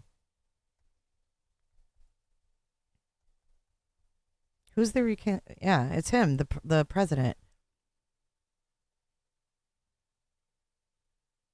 Zelensky. Karen McMillan, thank you for your super sticker. Small Town Girl says DeSantis 2024. Thank you, guys. It says Musk's SpaceX says it can no longer pay for critical satellite services in Ukraine. And he asked the Pentagon to pick up the tab. Did you know that?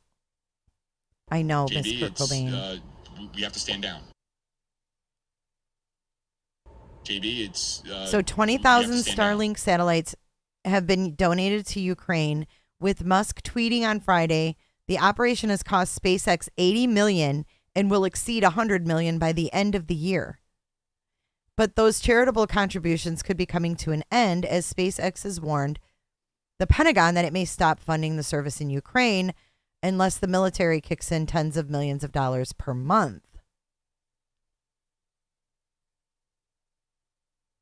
Wow. $400 million in the next year. $400 million. Documents obtained by CNN show that last month, Musk's SpaceX sent a letter to the Pentagon saying it no longer continue to fund the Starlink service.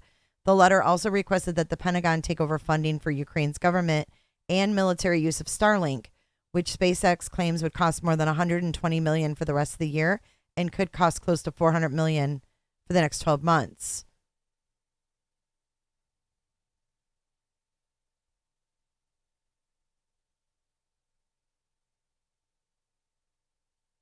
That's an antenna of a Starlink satellite in the Kharkiv region of Ukraine. But anyways, the leader of Ukraine invited Elon there. Like, Elon sent him like a peace plan or something. There was something really weird, and I was like, what? Did you guys see that?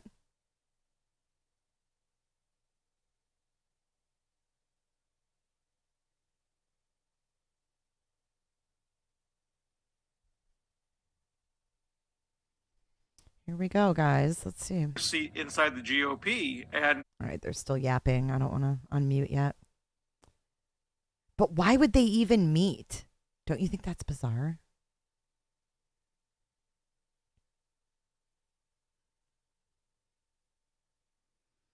Heather Howard, because if I'm just saying, he seemed like a big baby when he lost last time. He acted like a toddler. And yeah. I think he's doing it because he can. The man who has the most money entered the room as well. Of course, just last weekend was the wedding of... How isn't Barron like a teenager?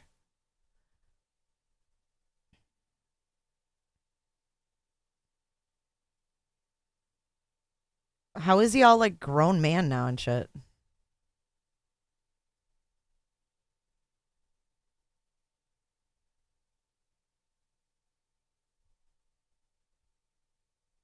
Oh, we're waiting for him. He's going to make everybody wait. And then, the king is here. The king of all, Trump.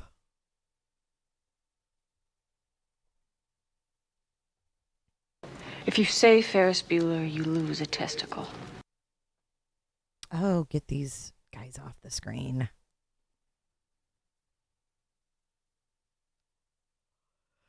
He's not going to jail.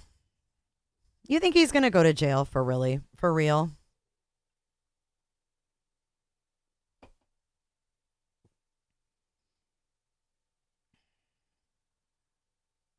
He's just really tall.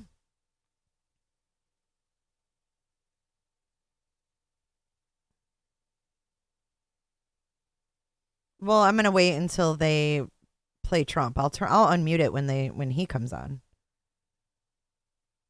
What if he comes out and he's like, psych? What if he comes out and he's like, psych, and then he brings out Kanye West and he's like, I'm here to announce that Kanye West is running for president 2024. Would you guys shit?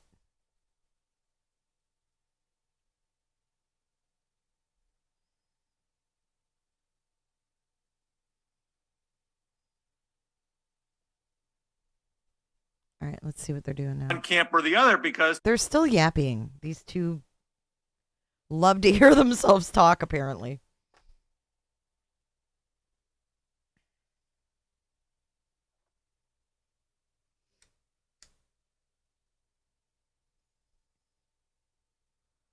Wouldn't you shit your pants, though? Like, if he said, hey, I'm here to announce the presidential candidacy of Kanye, or of Ye, President Ye. President Ye.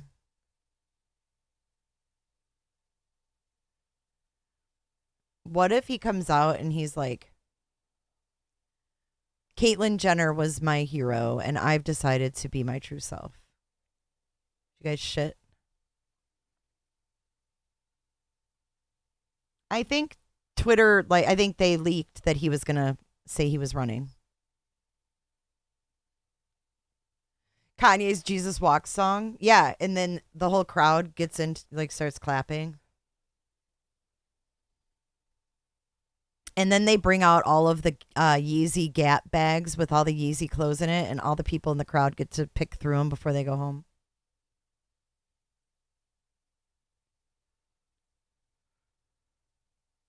Put a 1 in chat if you'd vote for Kanye. If Kanye was running. Look at this guy with the wig. Oh, maybe he's not wearing a wig. Never mind.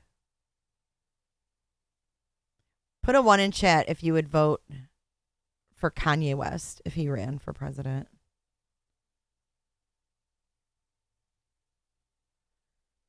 He filed the paperwork, so it's official. He is running. Yeah, I agree. At least we'd have some good music to listen to. Oh, we got 4 minutes, guys. We're doing some countdowns tonight. We're doing the countdown here for Trump, and then we're doing the countdown for the moon rocket.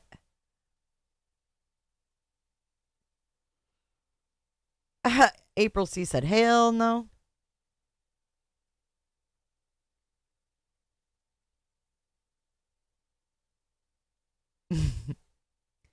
Gap clip. We could all the whole entourage of the Secret Service men would be wearing Yeezys. Ooh, that would be creepy, Lala.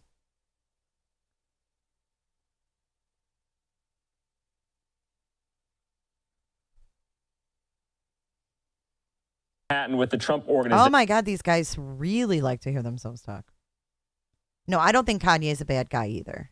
I don't. I think he's got some issues.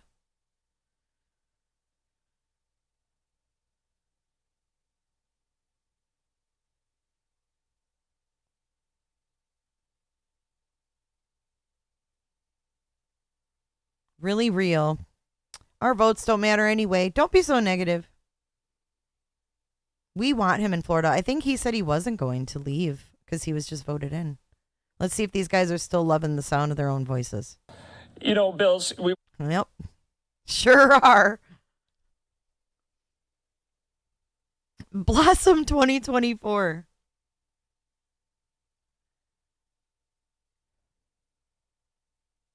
I think Kanye is right, though. When people speak truth like him, they get called crazy.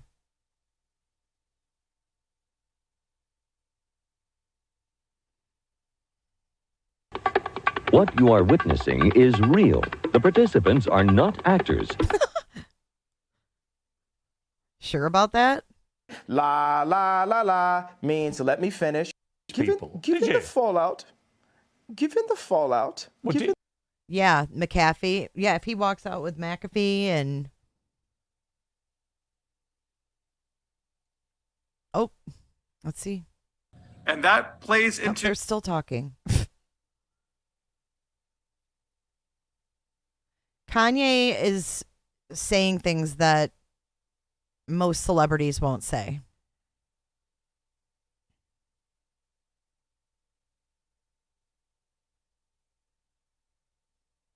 Daniel, I'm never getting dinner at this rate. Well, you had an hour to go get dinner and come back. We had no idea it was going to take this long. Biden makes a... Jesus.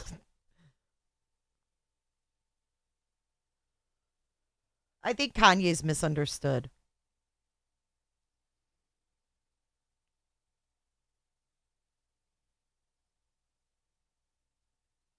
Did somebody say poop hammock? Q said JFK Jr. is coming on tonight. Does everybody think that does everybody think that I thought it was 8:32 that JFK Jr. is alive or something? Is that like a conspiracy? Heard that, I believe.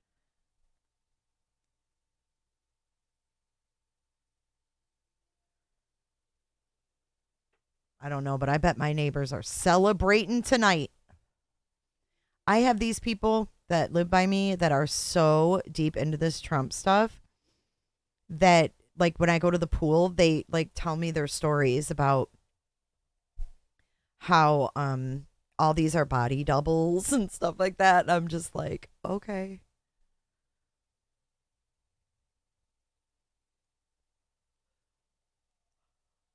And like this one lady was telling me that her kids won't even talk to her about it anymore because she's so like crazy about it. I just think that COVID really did a number on some boomers.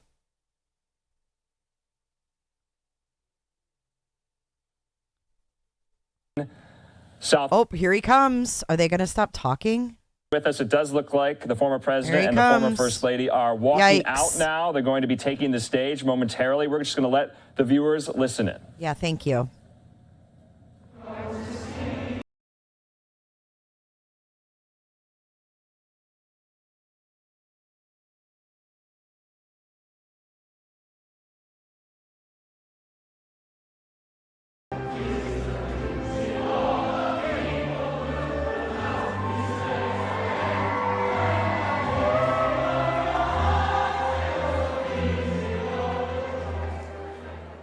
I feel like I'm in England. Gentlemen, please welcome the next President and First Lady of the United States of America, President Donald J. Trump. Put your phones down. By Mrs. Melania Trump.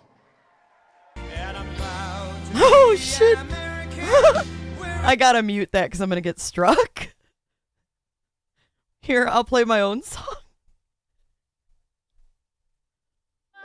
Roly-poly, daddy's little Betty. Betty's gonna be a man someday.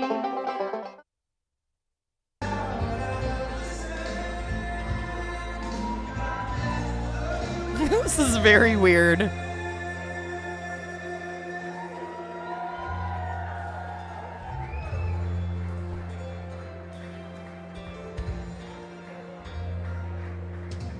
Oh, come on. Am I behind? How? All right, well, here we go. We're going to watch this stream. Melania, myself, and our entire family. I want to thank you all for being here tonight. It's a very special occasion at a very special place. You and all of those watching are the heart and soul of this incredible movement and the greatest country in the history of the world. It's very simple. There has never been anything like it. This great movement of ours, never been anything like it, and perhaps there will never be anything like it again. There's never been anything to compete with what we have all done. Thank you. Ladies and gentlemen, distinguished guests, and my fellow citizens, America's comeback starts right now.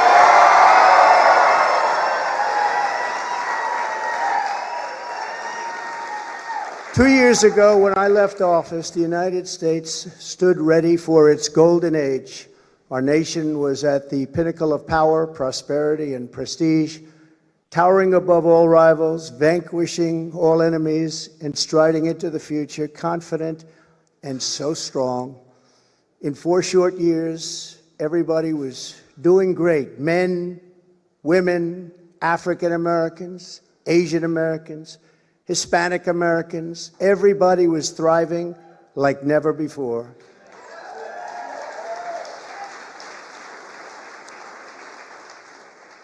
There was never a time like this. We turned the page on decades of globalist sellouts and one-sided trade deals, lifted millions out of poverty, and together we built the greatest economy in the history of the world. When the virus hit our shores, I took decisive action and saved lives and the U.S. economy. And by October of the same year, America was roaring back with the #1 fastest economic recovery ever recorded. How about that? Cash me outside. How about that? All of the incoming administration and all they had to do was just sit back and watch. Inflation was non-existent. Our southern border was by far the strongest ever. And because the border was so tight, drugs were coming into our country at the lowest level in many, many years. Importantly, after decades of rising energy costs, the United States had finally attained the impossible dream of American energy independence, which soon would have turned into energy dominance.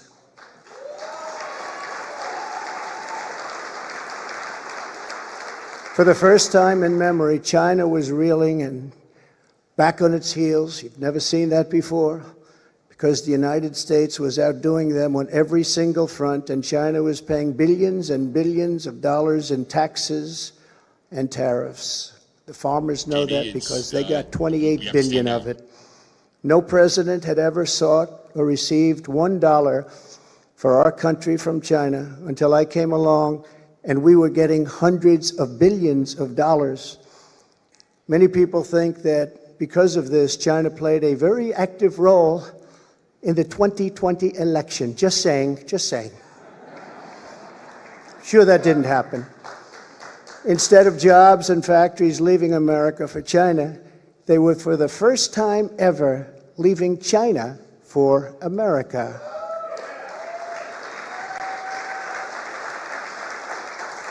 Businesses were pouring back because of our historic tax and regulation cuts, the biggest in both categories in history, bigger even than what Ronald Reagan was able to produce, and he produced a lot. China, Russia, Iran, and North Korea were in check and respected. They respected the United States, and quite honestly, they respected me. I knew them well.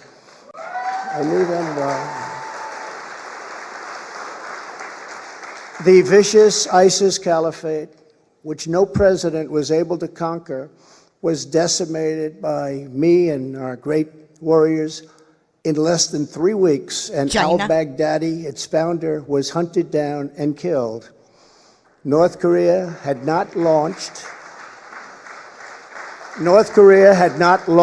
a single long-range missile since my summit with Chairman Kim Jong-un nearly 3 years before. We developed a relationship, and that's a good thing, not a bad thing.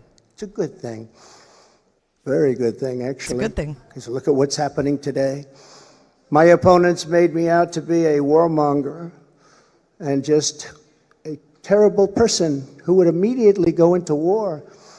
They said during the 2016 campaign that if he becomes president, there will never be a war within weeks. And we will have wars like you've never seen before. It will happen immediately. And yet, I've gone decades without a war, the first president to do it for that long a period.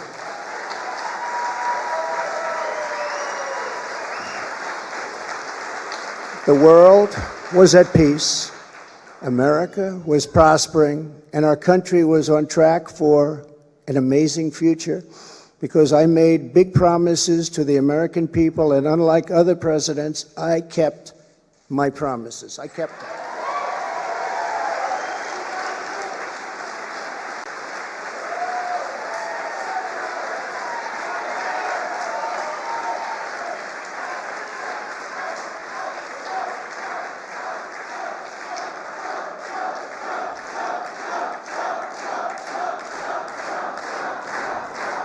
Thank you very much. Under our leadership, we were a great and glorious nation, something you haven't heard for quite a long period of time. We were a strong nation, and importantly, we were a free nation. But now we are a nation in decline. We are a failing nation. For millions of Americans, the past 2 years under Joe Biden have been a time of pain, hardship, anxiety, and despair. As we speak, inflation is the highest in over 50 years.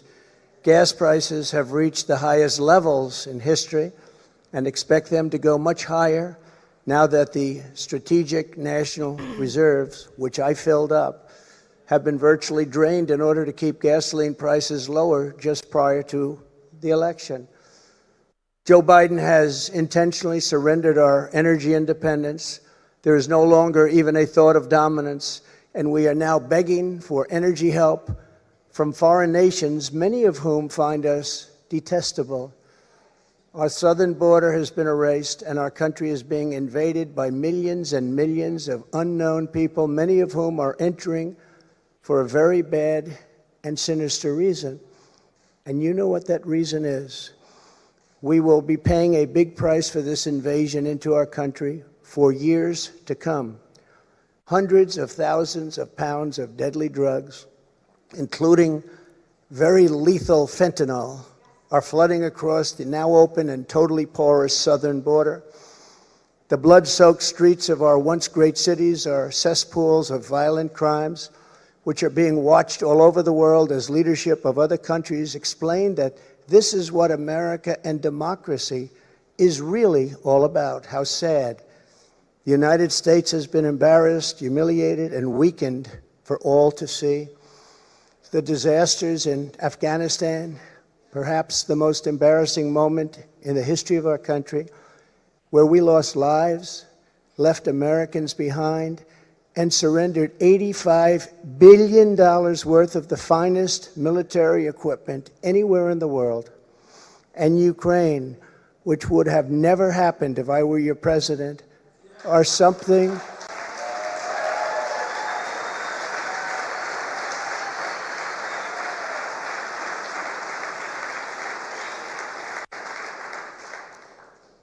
And even the Democrats admit that. That's something I've seen them admit over and over again. But our enemies are speaking of us with scorn and laughter and derision because of those two events.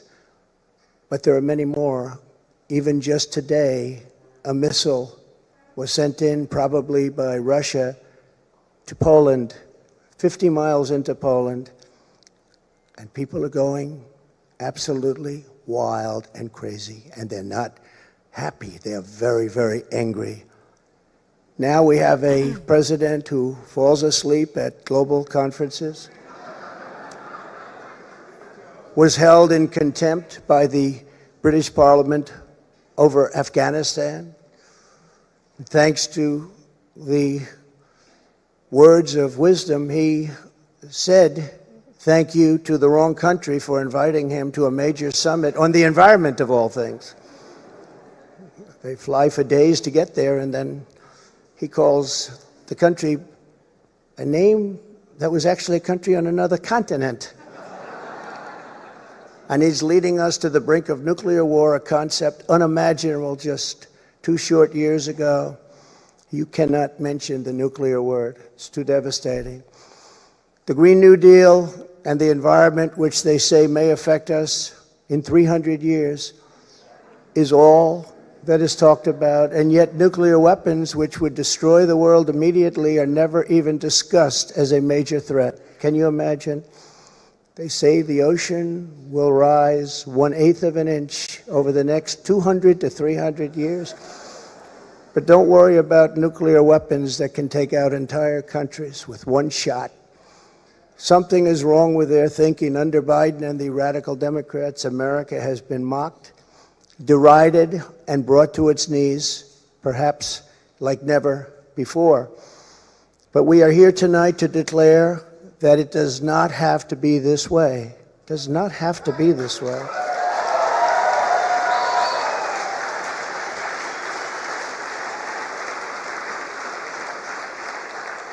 Two years ago, we were a great nation, and soon we will be a great nation again.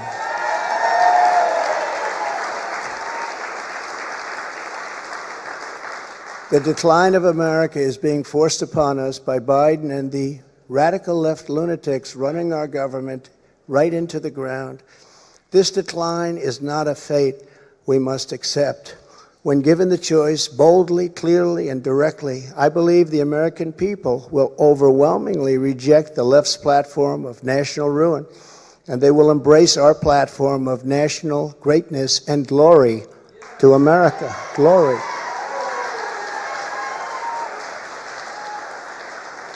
Exactly 1 week ago, our citizens voted in the important midterm elections. And despite a ridiculously long and unnecessary period of waiting, far longer, in fact, than any third world country, just a short time ago, the Republicans won back control of the House of Representatives.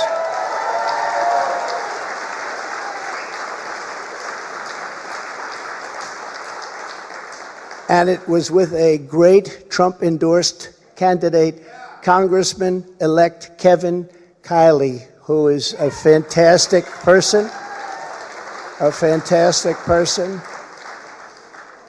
And I'm very happy it was his vote that did it. But we now won back. This happened just an hour ago. Much criticism is being placed on the fact that the Republican Party should have done better. And frankly, much of this blame is correct. But the citizens of our country have not yet realized the full extent and gravity of the pain our nation is going through, and the total effect of the suffering is just starting to take hold. They don't quite feel it yet, but they will very soon. I have no doubt that by 2024, it will sadly be much worse, and they will see much more clearly what happened and what is happening to our country, and the voting will be much different. 2024.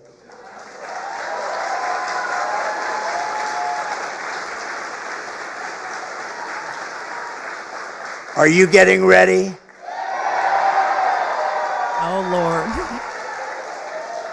Pump, pump, pump, pump. And I am too. I am too.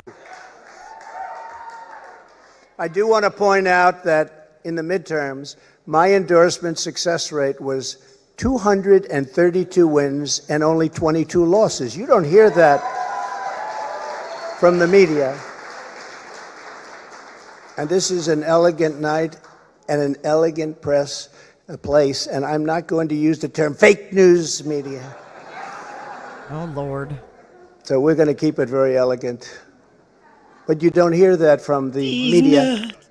But I think you will, because people are starting to see what happened. That's some score. And in the primaries was 98.6%. But they were still trying to blame me. And the reason for the success and that unprecedented success rate is that the Trump administration changed our nation on trade, on securing the border. We're the strongest, safest border ever in the history of our country. On Islamic terrorism, we had practically, just about, not that I can think of, no Islamic attacks, terrorist attacks during the Trump administration. And in fact, we got along very well with the various countries. Elegant. Including coming up with the Abraham Accords. It's a great thing, the Abraham Accords. Elegant. But it's because of cutting taxes and cutting regulations at the highest level ever, and on building the greatest economy.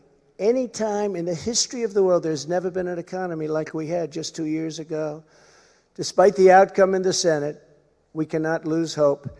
And we must all work very hard for a gentleman and a great person named Herschel Walker, a fabulous human being who loves our country and will be a great United States Senator. Herschel Walker, get out and vote for Herschel, and he deserves it. He was an incredible athlete. He'll be an even better senator. Get out and vote for Herschel Walker. In fact, they were We some of my elected a best group friends. of incredibly talented America First leaders who will be stars of our party for many years to come.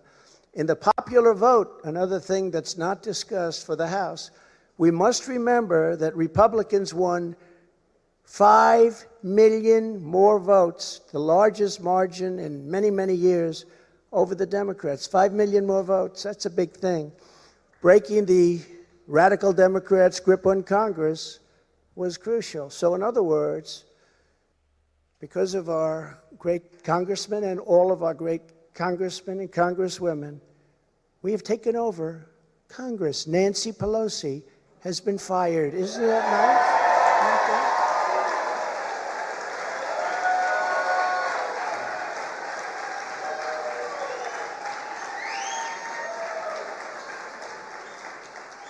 I told them, I said, if you just keep a little bit lower standard, you're going to have a big victory. They said, let's win by 40 seats. Let's win by 50. I said, if you win by 2 seats, be happy. But she's on her way to another country right now. She's been fired. But we always have known that this was not the end. It was only the beginning of our fight to rescue the American dream. And it's a word you don't use, 2 words. I don't want to be Joe. It's 2 words, American dream. That was not good what he did. There are a lot of bad things, like going to Idaho and saying, welcome to the state of Florida. I really love it. In order to make America great and glorious again, I am tonight announcing my candidacy for President of the United States.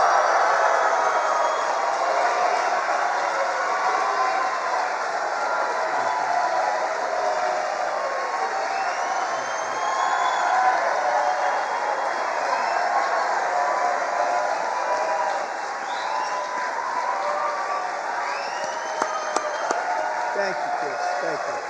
All of you. Thank you. Thank you. So many incredible friends and family here tonight. It's such a beautiful thing. Some people say, how do you speak before so many people all the time? When there's love in the room, it's really easy, if you want to know the truth. It really is. You ought to try it sometime. Together we will be taking on the most corrupt forces and entrenched interests imaginable. Our country is in a horrible state. We're in grave trouble. This is not a task for a politician or a conventional candidate. This is a task for a great movement that embodies the courage, confidence, and the spirit of the American people. This is a movement. This is not for any one individual. This is a job for tens of millions of proud people working together from all across the land and from all walks of life, young and old, black and white, Hispanic and Asian, many of whom we have brought together for the very, very first time. If you look at the numbers, if you look at what's happened with Hispanic, with African American, with Asian, and just look at what's happening. This is a party that has become much bigger, much stronger, much more powerful, can do much more good for our country. This is a job for grandmothers and construction workers, firefighters, builders, teachers, doctors, and farmers who cannot stay quiet any longer. You can't stay quiet any longer. You're angry about what's happening to our country. Our country is being destroyed before your very eyes. It's a job for every aspiring young person and every hard-working parent, for every entrepreneur and underappreciated police officer who is ready to shout for safety in America. The police are being treated so badly.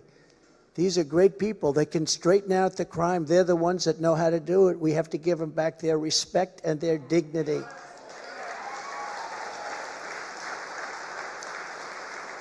This will not be my campaign. This will be our campaign all together.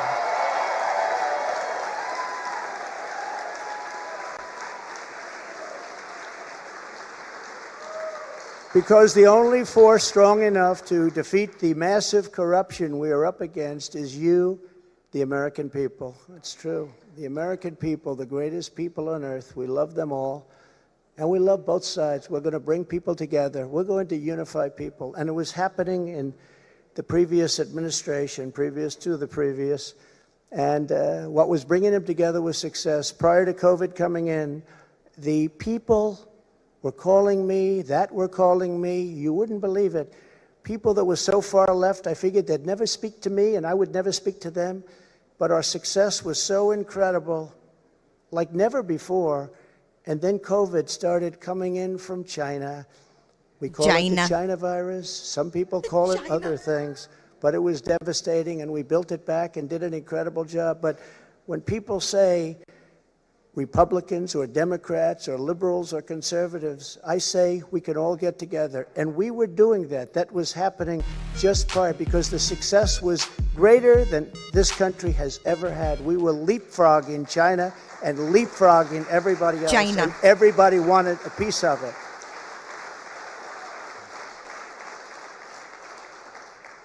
But just as I promised in 2016, I am your voice. I am your voice. The Washington establishment wants to silence us, but we will not let them do that. What we have built together over the past 6 years is the greatest movement in history because it is not about politics. It's about our love for this great country, America, and we're not going to let it fail. I am running because I believe the world has not yet seen the true glory of what this nation can be. We have not reached that pinnacle, believe it or not. In fact, we can go very far. We're going to have to go far. First, we have to get out of this ditch. And once we're out, you'll see things that nobody imagined for any country. It's called the United States of America, and it's an incredible place. We are Americans, and we do not have to endure what has taken place in Washington, D.C. This is our country, our government, and the corridors of power, they're our corridors. They're not their corridors. These are our corridors. And we are coming to take those corridors back. This just in, it's snowing in Michigan. So from now until Election Day in 2024, which will come very quickly, we'll go, look at how time flies. Look how fast it's all going. I will fight like no one has ever fought before. We will defeat the radical left Democrats that are trying to destroy our country from within, and likewise protect us all. We want to protect us. We have to be protected from all of those nations out there that are looking to destroy us from beyond our shores. There are lots of nations that hate us gravely. And that's the problem. When they look at us in disarray like we are right now, when we go to them begging for oil and we have more liquid gold under our feet than they have or any other nation has, and we don't use it because we're going to them, it's crazy what's happening. We can't let it continue. Joe Biden is the face of left-wing failure and Washington corruption. He had a big G20 dinner tonight. Everybody flew over to wherever they flew over, and guess what? He never showed up. They're still looking for him. What's going on? G20, I used to love that, the leaders. They used to make deals for our country like you wouldn't believe. It was one, give me the next one, give me the next one. And we got them to stop taking advantage of our country. Every nation took advantage of our country. We renegotiated deals with Mexico and Canada, USMCA. We got rid of the worst trade deal ever made. NAFTA, the worst trade deal ever made. That's why the farmers love Trump, because we did a great job, but manufacturers also. And we did a deal, we restructured our terrible deal with Japan, and I did it with Prime Minister Abe, a great man who unfortunately is so sad. He was a great friend of mine, but a great man, loved his country so much, but we restructured and made it a really terrific deal, and with South Korea and so many other countries. And the best of all was what we did to China. We made an incredible deal, but after COVID, I don't even bother talking about it because the devastation that caused for the entire world was too much to bear. I will ensure that Joe Biden does not receive 4 more years in 2020. Can't do it.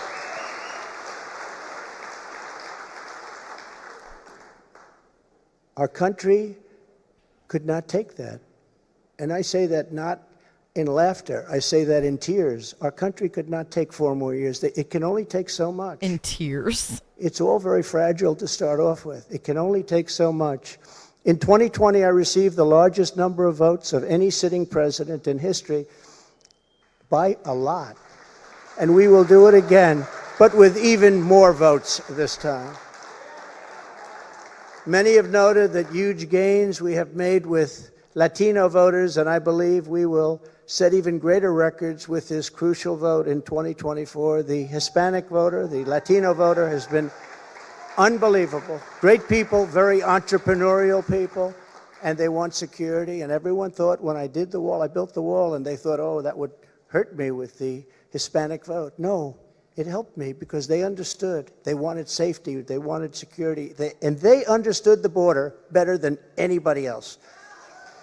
So they were amazed that we started that trend, and now we're continuing with that trend. You look at what we've done in Florida, what everybody's doing now in Florida and Texas, along the border in Texas, won every single community. I won every single community. Governor of Texas called. Great gentleman, just got reelected.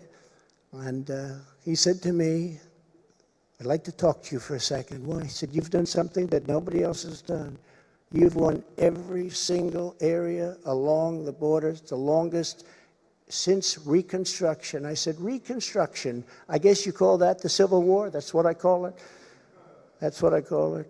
Governor Abbott, very good man, and he's working hard, but it's horrible because what's happening is they're just sending hundreds of thousands of people right through his state, right through Arizona, right through all of the states. What's happening is they're coming up all of the states.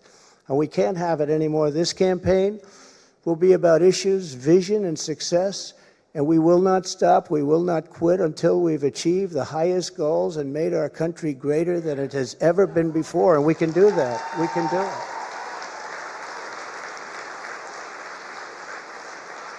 Our victory will be built upon big ideas, bold ambitions, and daring dreams for America's future. We need daring dreams. It is not enough merely to complain or oppose. We don't want to be critics. We don't want to be complainers. I never wanted to be a critic. I never respected critics. They tell people what's wrong, but they can't do it themselves. We will win because we will fight with every measure of our strength. and with every ounce of our energy to lift up the working men and working women of America and to restore the fabric of this nation. The radical left Democrats have embraced an extreme ideology of government domination and control. Our approach is the opposite, one based on freedom, values, individual responsibility, and just plain common sense. It's common sense.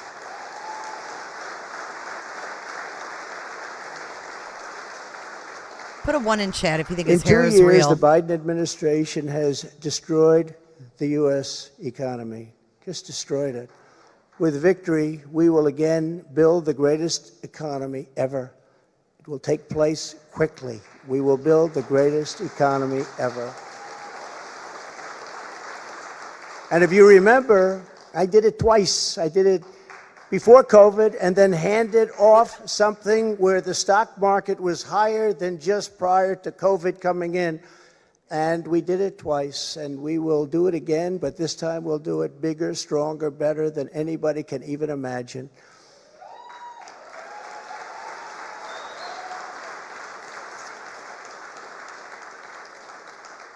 And one of the beautiful things of the pause, if there is such a thing as a beautiful thing, but one of the important factors of the pause is that we see how bad they've done. So we will be able to do it properly, and it will be much easier. Everybody will agree with us because everybody sees what a bad job has been done during this 2-year period, and it will be a 4-year period. Everybody sees that. It will be much easier for us to do what has to be done.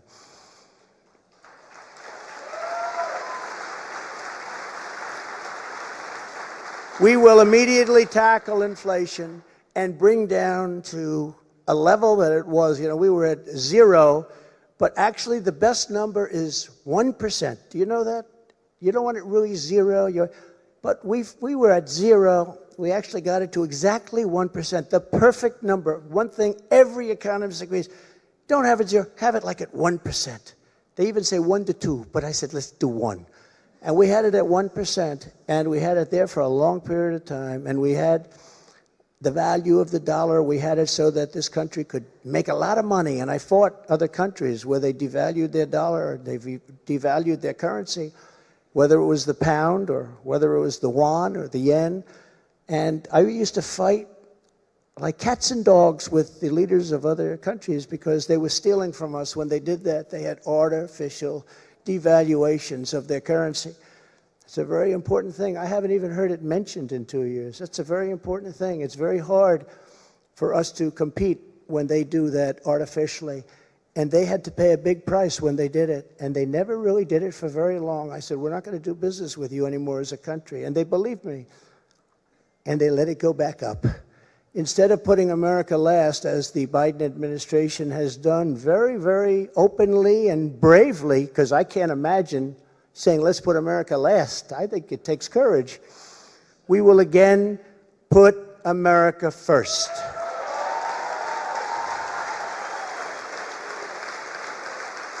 Every policy.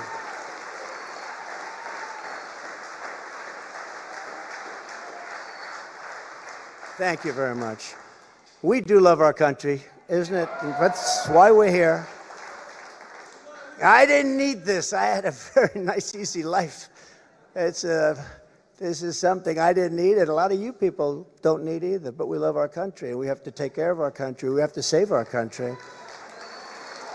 Every policy must be geared toward that which supports the American worker, the American family, and businesses, both large and small, and allows our country to compete with other nations on a very level playing field, which we never had until I came along and the Trump administration came along. And now we're losing it. They're moving back into China. They're moving back into these other countries. It's horrible.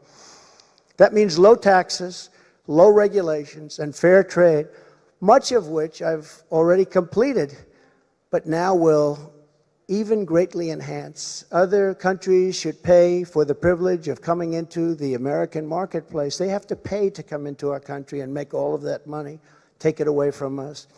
And thanks to the Trump administration, Still the best and the biggest country in the world is what we have. We have the best and the biggest. If you remember, for many years, you can look in your projection books, China was going to take over from us as the largest economy in the world in 2018 or 2019. I said, I don't like that timing.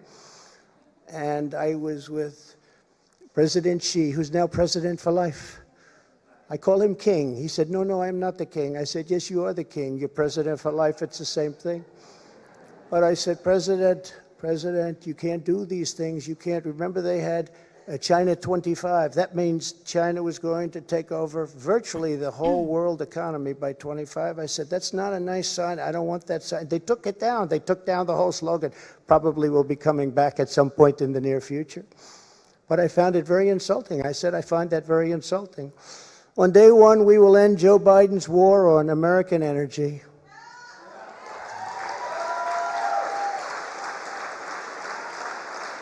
And you will see, when that happens, you will see energy costs come down. And because energy is so big and so important, you will see inflation dropping. You will see it come down. It's a thing of beauty. And you wouldn't think it's that complicated. Now, what has been complicated a little bit is what's happened to so many other things. I believe originally started by this energy disaster. We were $1.87 a gallon for gasoline, and now it's hitting $5, $6, $7, and even $8, and it's going to go really bad. The socialist disaster known as the Green New Deal, which is destroying our country, and the many crippling regulations that it has spawned, will be immediately terminated so that our country can again breathe and grow and thrive like it should.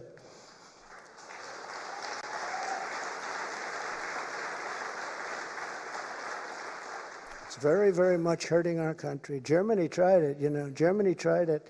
They were up for about a year. Remember I sent to Angela. Remember Angela? Do you remember Angela? Nobody's remembering her now. Angela Merkel, I sent her a white flag of surrender. She said, but why do you send this to me, Donald?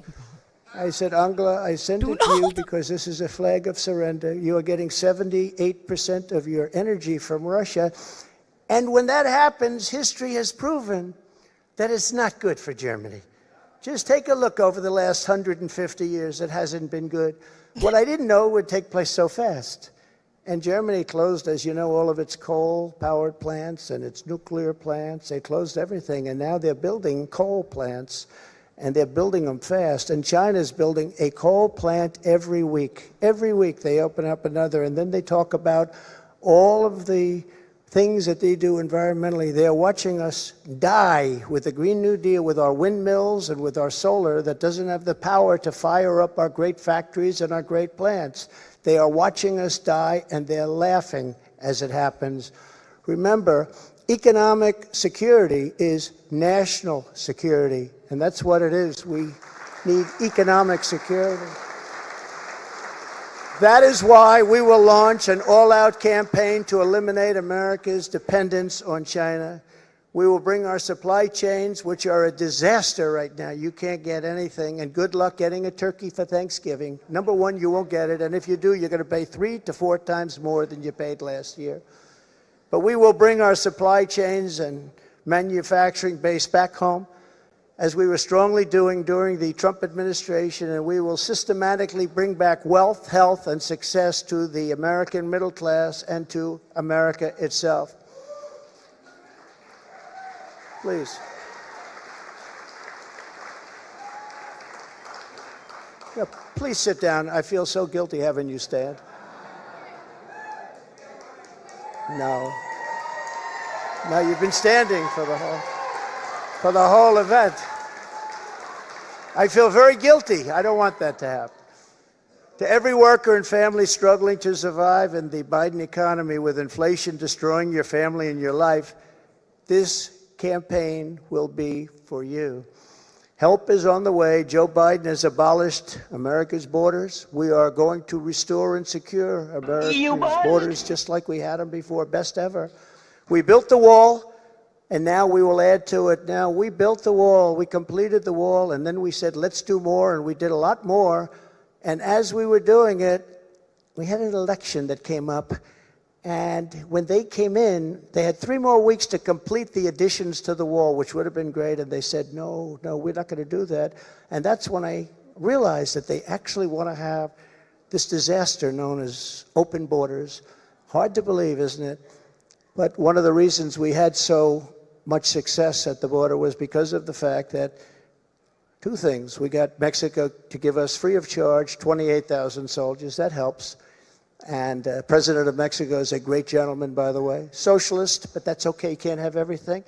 But he's a great man and a great friend of mine. But 28,000 soldiers while we were building the wall. And then when the wall was finished, that's how we set all these records. We have records that nobody can even compete with. Right now, it's a disaster. I believe it's 10 million people coming in, not 3 or 4 million people. They're pouring into our country. We have no idea who they are and where they come from. We have no idea what's happening to our country. We're being poisoned. Within moments of my inauguration, catch and release will be gone forever. Remain in Mexico. Remain in Mexico, which was so important. What are you talking about, Lord? I Everybody didn't cut came you. in here, they remained here, and they never left. And you couldn't get them, you couldn't find them. I had a policy, remain in Mexico. And if you think it was easy for me to get the president of Mexico to agree to that, it wasn't. But we got it. And they terminated it, can you believe? So now they come in here, they stay, and we have no idea where they are. They get lost. And it's very dangerous for our country. And again, I'll say, we're going to pay a big price someday for what they're doing. We will begin the process of safely. All right, you've been listening into former. I've got to mute that. What are you talking about, Lord? And I'm going to say I'm not sad that they just cut in. I'm not really sad at all. It's almost like this is too long. Like, make the announcement and move the fuck on. And who's this guy? The fuck? Y'all.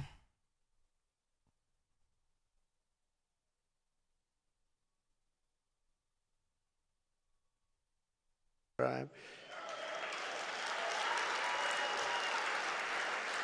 You know, the worst criminals, the worst gangs are MS-13. And under the Barack Hussein Obama administration, they were unable to take them out because their countries where they came from wouldn't take them. And I learned about that in my first day, I actually say. But I learned about it, and I said, which countries? And it was Honduras and Guatemala. It was El Salvador, some others. And I said, how much do we pay them? Sir, you pay them $750 million a year. That's a lot of money. I said, all right, stop payment. We're not paying them anymore because they wouldn't accept them. They would put planes on the runway. So when our plane would come out with these gang members from MS-13, the plane couldn't land because other planes were on the runway. Talking about Mexico. The buses weren't allowed to get through their borders because they had stronger borders than we did by far. They had borders. We don't have borders. They had borders. Other countries that we defend have borders. We defend other countries' borders, but we don't defend our own. But these countries, and I got to know all of the presidents and prime ministers. I got to know them all. And I said, all right, stop payment of the $750 million a year. They won't take them. And you could not get anybody back in because they sent them out. They didn't just come out. They sent them out. They don't want the bad ones. They want to keep their good ones. They don't want the bad ones. These are gang members that will kill, and they like using knives because a knife is more painful than a gun. You've read the stories. MS-13. These are savages. They say, oh, please don't use that name. They're people. No, they're not. These are savages.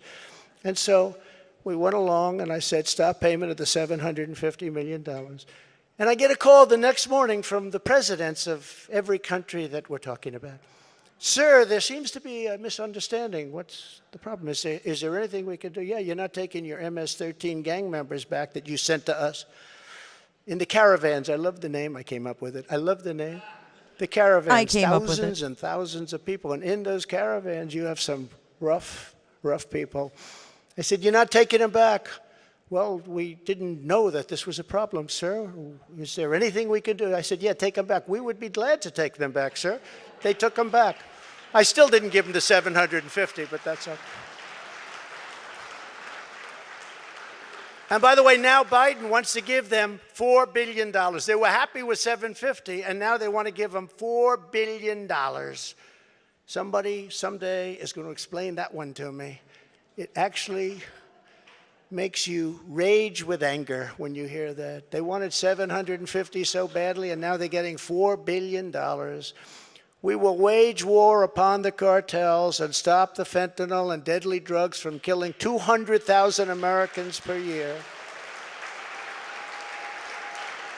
And I will ask Congress for legislation ensuring that drug dealers and human traffickers, these are terrible, terrible, horrible people who are responsible for death, carnage, and crime all over our country.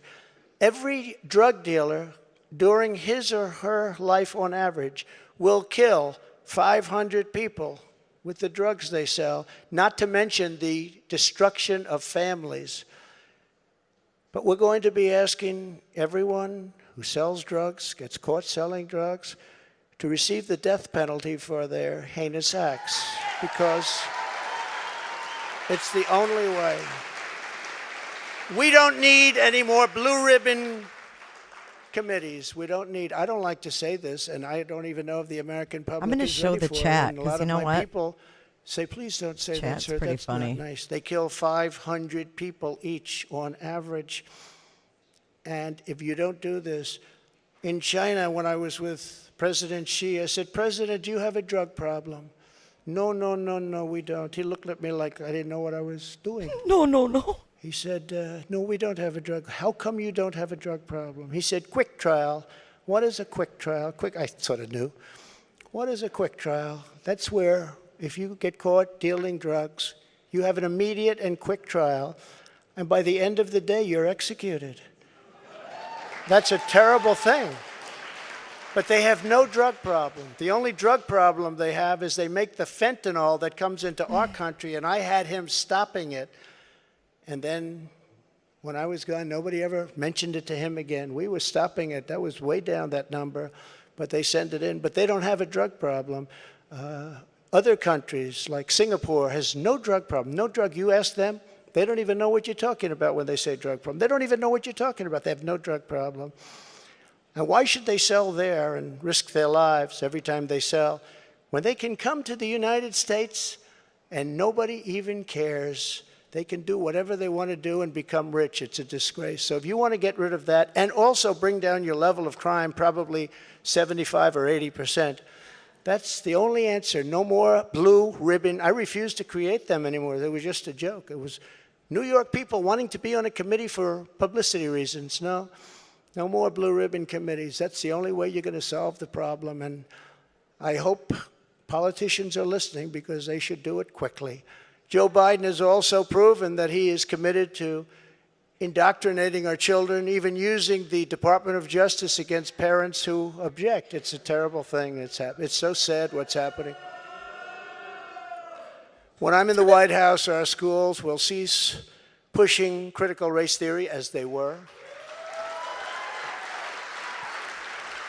Radical civics and gender insanity, or if they do that, they will lose all federal funding, but we'll get them to stop. And I will be the president who finally fixes education in America. We were doing great. We were starting to really get it right. I We think will he not missed the let podium. men, as an example, participate in women's sports. Is that okay? No men. No men.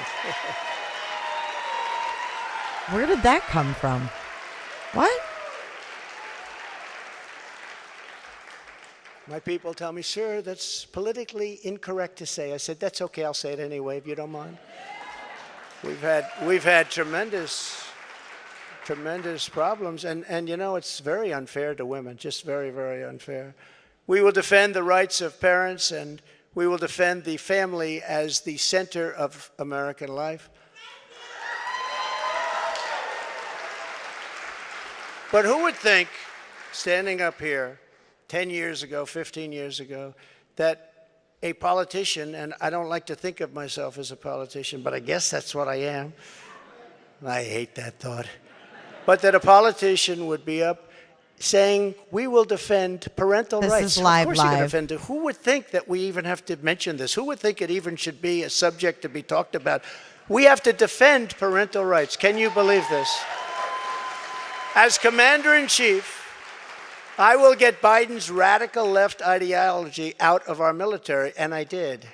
I did. And in the first day, they put it back. They signed an executive order, and they put it back. It was gone.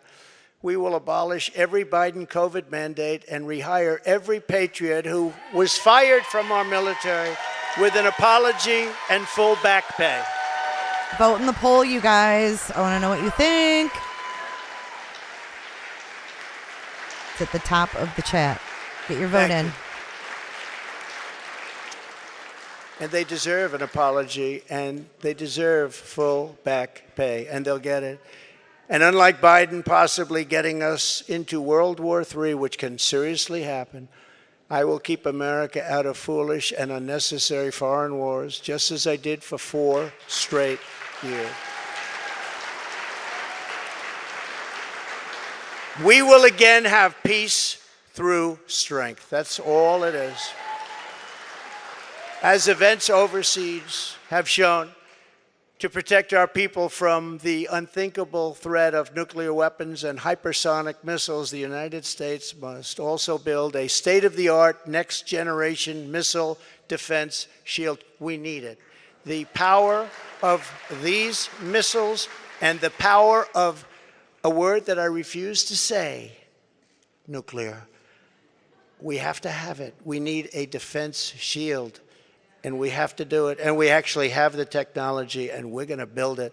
Just as I rebuilt our military, I will get this done. I rebuilt our entire military, which nobody talks about.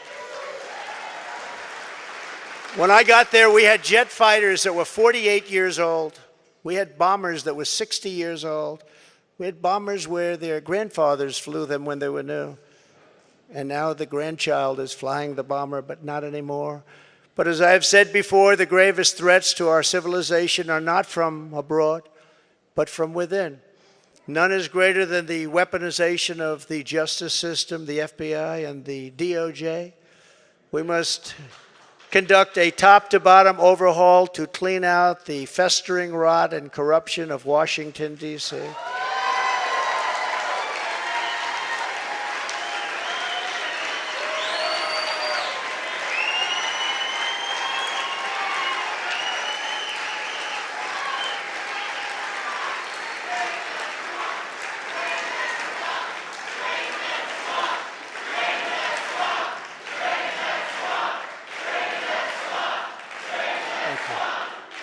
Thank you. It's like Groundhog Day around here. And I'm a victim, I will tell you. I'm a victim. Think My of poll. it. The FBI offered $1 million to Christopher Steele, who wrote the fake dossier, if he will lie and say that the fake dossier was true. And he refused to do it, so it had to be really fake. And then they hired somebody, Demchenko, for $200,000 a year to focus on Trump and to get Trump and other things, including the raid of a very beautiful house that sits right here. The raid of Mar-a-Lago, think of it. And I say, why didn't you raid Bush's place? Why didn't you raid Clinton? 32,000 emails. Why didn't you raid Clinton's place? Why didn't you do Obama, who took a lot of things with him? We will dismantle the deep state and restore government by the people.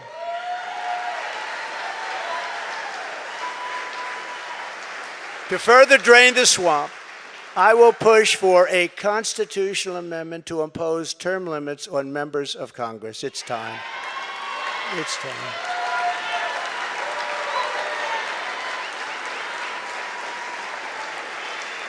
And I will ask for a permanent ban on taxpayer funding of campaigns, a lifetime ban on lobbying by former members of Congress and cabinet members.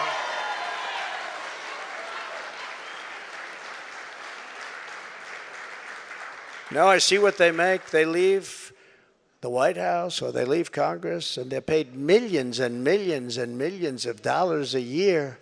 No, you have to have a ban. We want a ban on members of Congress getting rich by trading stocks with insider information. And many of our great members agree with that. They actually agree with that. And of course, we will do whatever it takes to bring back honesty, confidence, and trust in our elections. To eliminate cheating, I will immediately demand voter ID, same-day voting, and only paper ballots. What? He'll do what? I missed that. Same day voting and only what?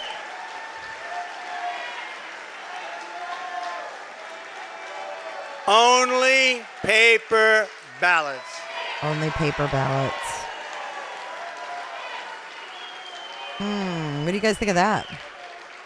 France just had an election. 36 million people voted. It was all done by 10 o'clock in the evening. No complaints. You had a winner, you had a loser. The loser went home. The winner, he's a friend of mine, nice guy. But he was happy. But there was no complaints. And if there is a complaint, you check it out and you can fix it very easily. You can find out what's going on. No, paper ballots, same-day voting, voter ID. So simple. And we want all votes counted by election night.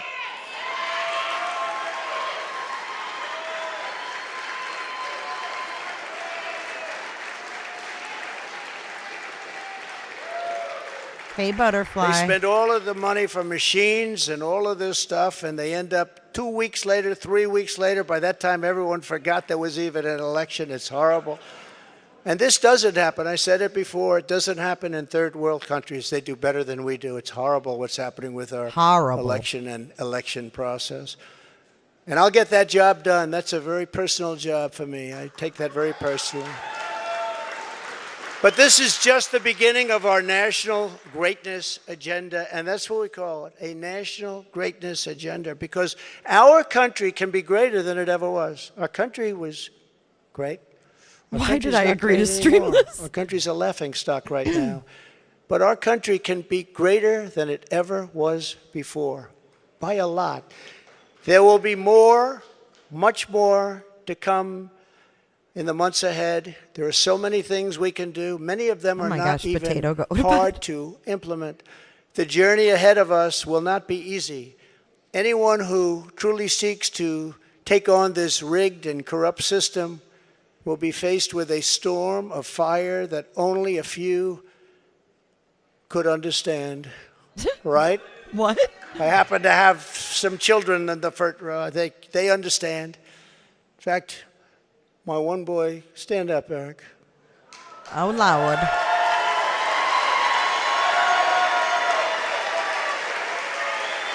No, you guys aren't. He is.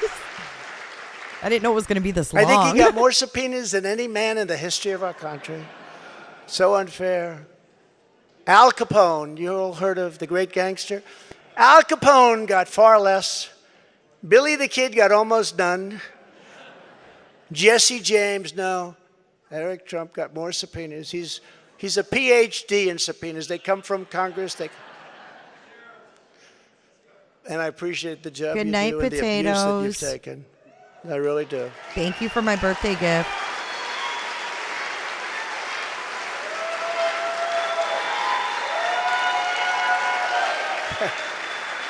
I know she hates to leave this stream right now. Here he's like, hey, sorry, I'm yawning a lot. I yawn a lot when I'm tired. And it hasn't been a joyride for our great First Lady either. It hasn't been a joyride. Stand up, hon. Stand up, hon.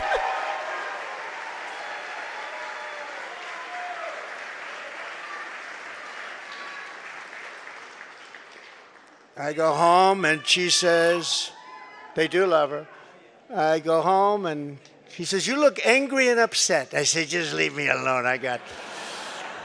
Hasn't been the easiest thing, but she's been a great First Lady and people love her.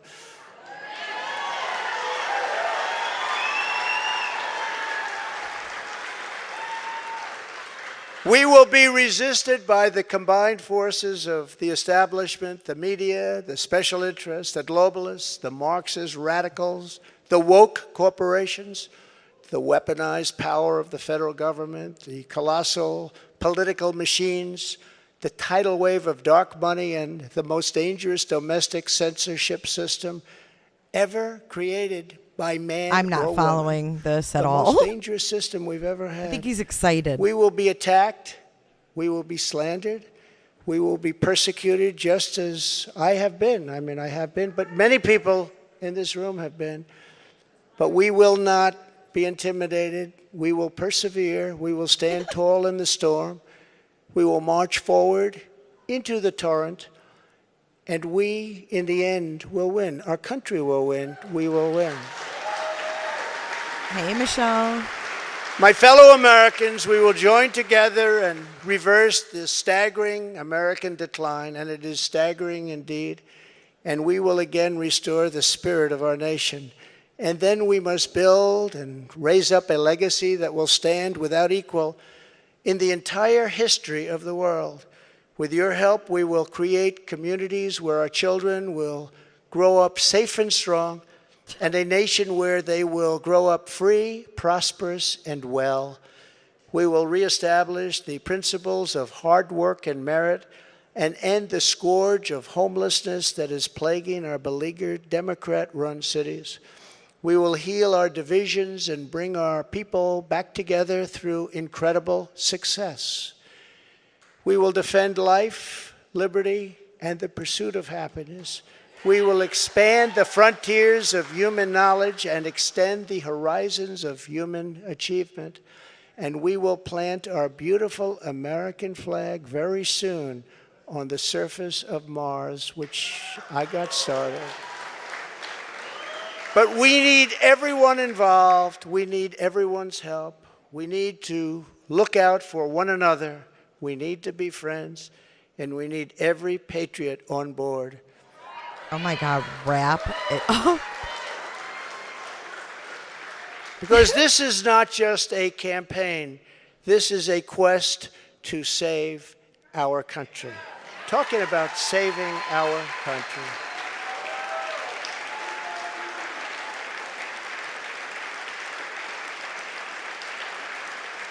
Thank you. Thank you very much. Thank you very much. I haven't I gotten am the asking card, for your Abe. vote. I am asking for your support. And I am asking for your friendship and your prayers. This very incredible but Why is he dangerous announcing journey. this now, though? If our movement remains united and confident, then we will shatter the forces of tyranny and we will unleash the glories of liberty for ourselves and for our children and for generations yet to come. America's golden age is just ahead. And together, we will make America powerful again. I'm still awake over here. We will make America wealthy again. We will make America strong again. We will make America proud again. We will make America safe again. We will make Good night, Kurt America Cobain. glorious again. And we will make America great again. Thank you very much. God bless you all. God bless you. It's over.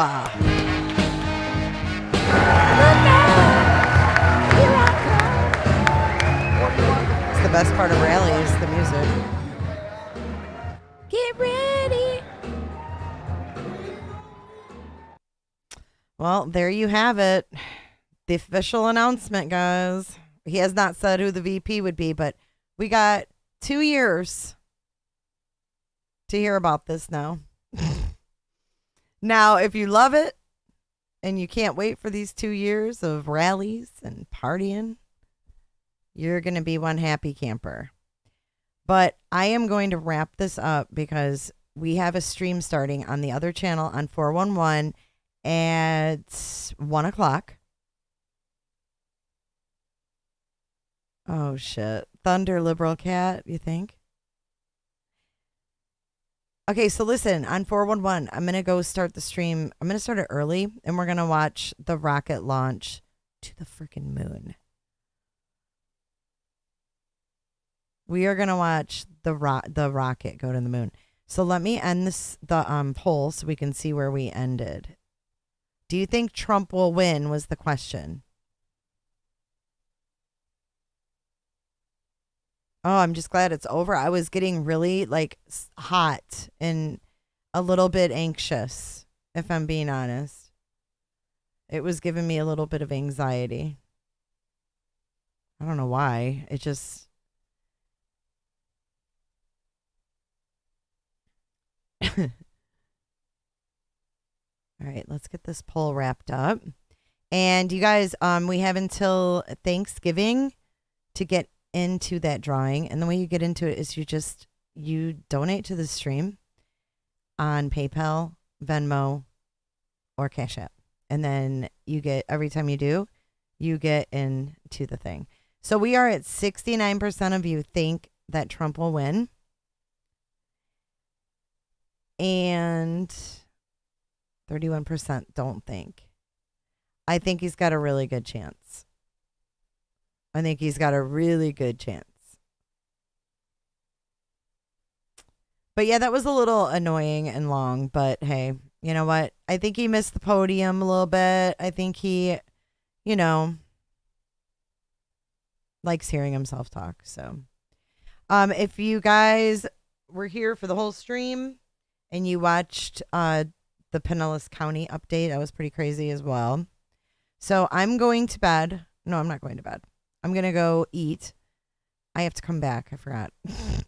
I wish I could go to bed, but I want to watch the moon launch. So I have to stay up. So I'm going to go get something to drink and eat.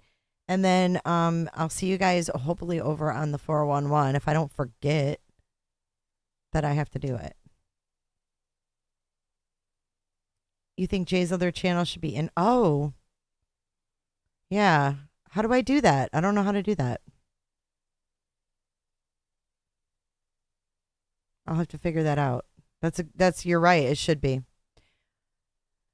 But if one of the moderators can put !411, that will, yeah, there it is. Thanks, Michelle. It's !411 and then 411.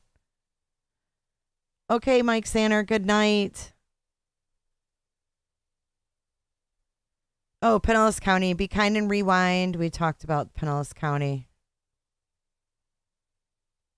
The jail, specifically. It was really bad.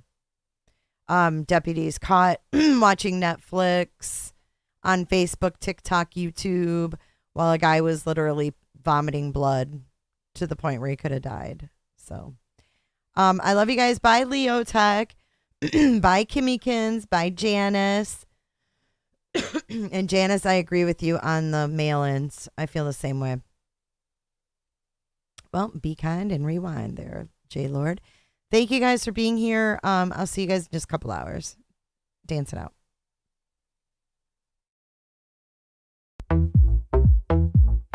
I don't give a damn. I don't really care about you and your problems. I don't give a damn. You talk way too much. I have heard enough about you. Look at all these rumors surrounding me every day.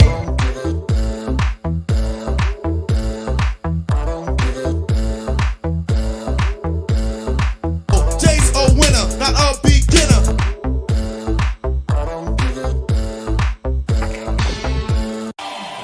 You wanna be with me. You wanna feel something real, but I'm feeling differently. You're making plans to get like that, and that's the way it is. I ain't got time for that. Staying up late, sleeping all day, dreaming about Cadillacs. Buying new shoes, hanging by the pool, sipping on Coke and Jack. Calling my phone when you feel alone, but I'll never call you back. I ain't got time. You'll see Jay again, my friend.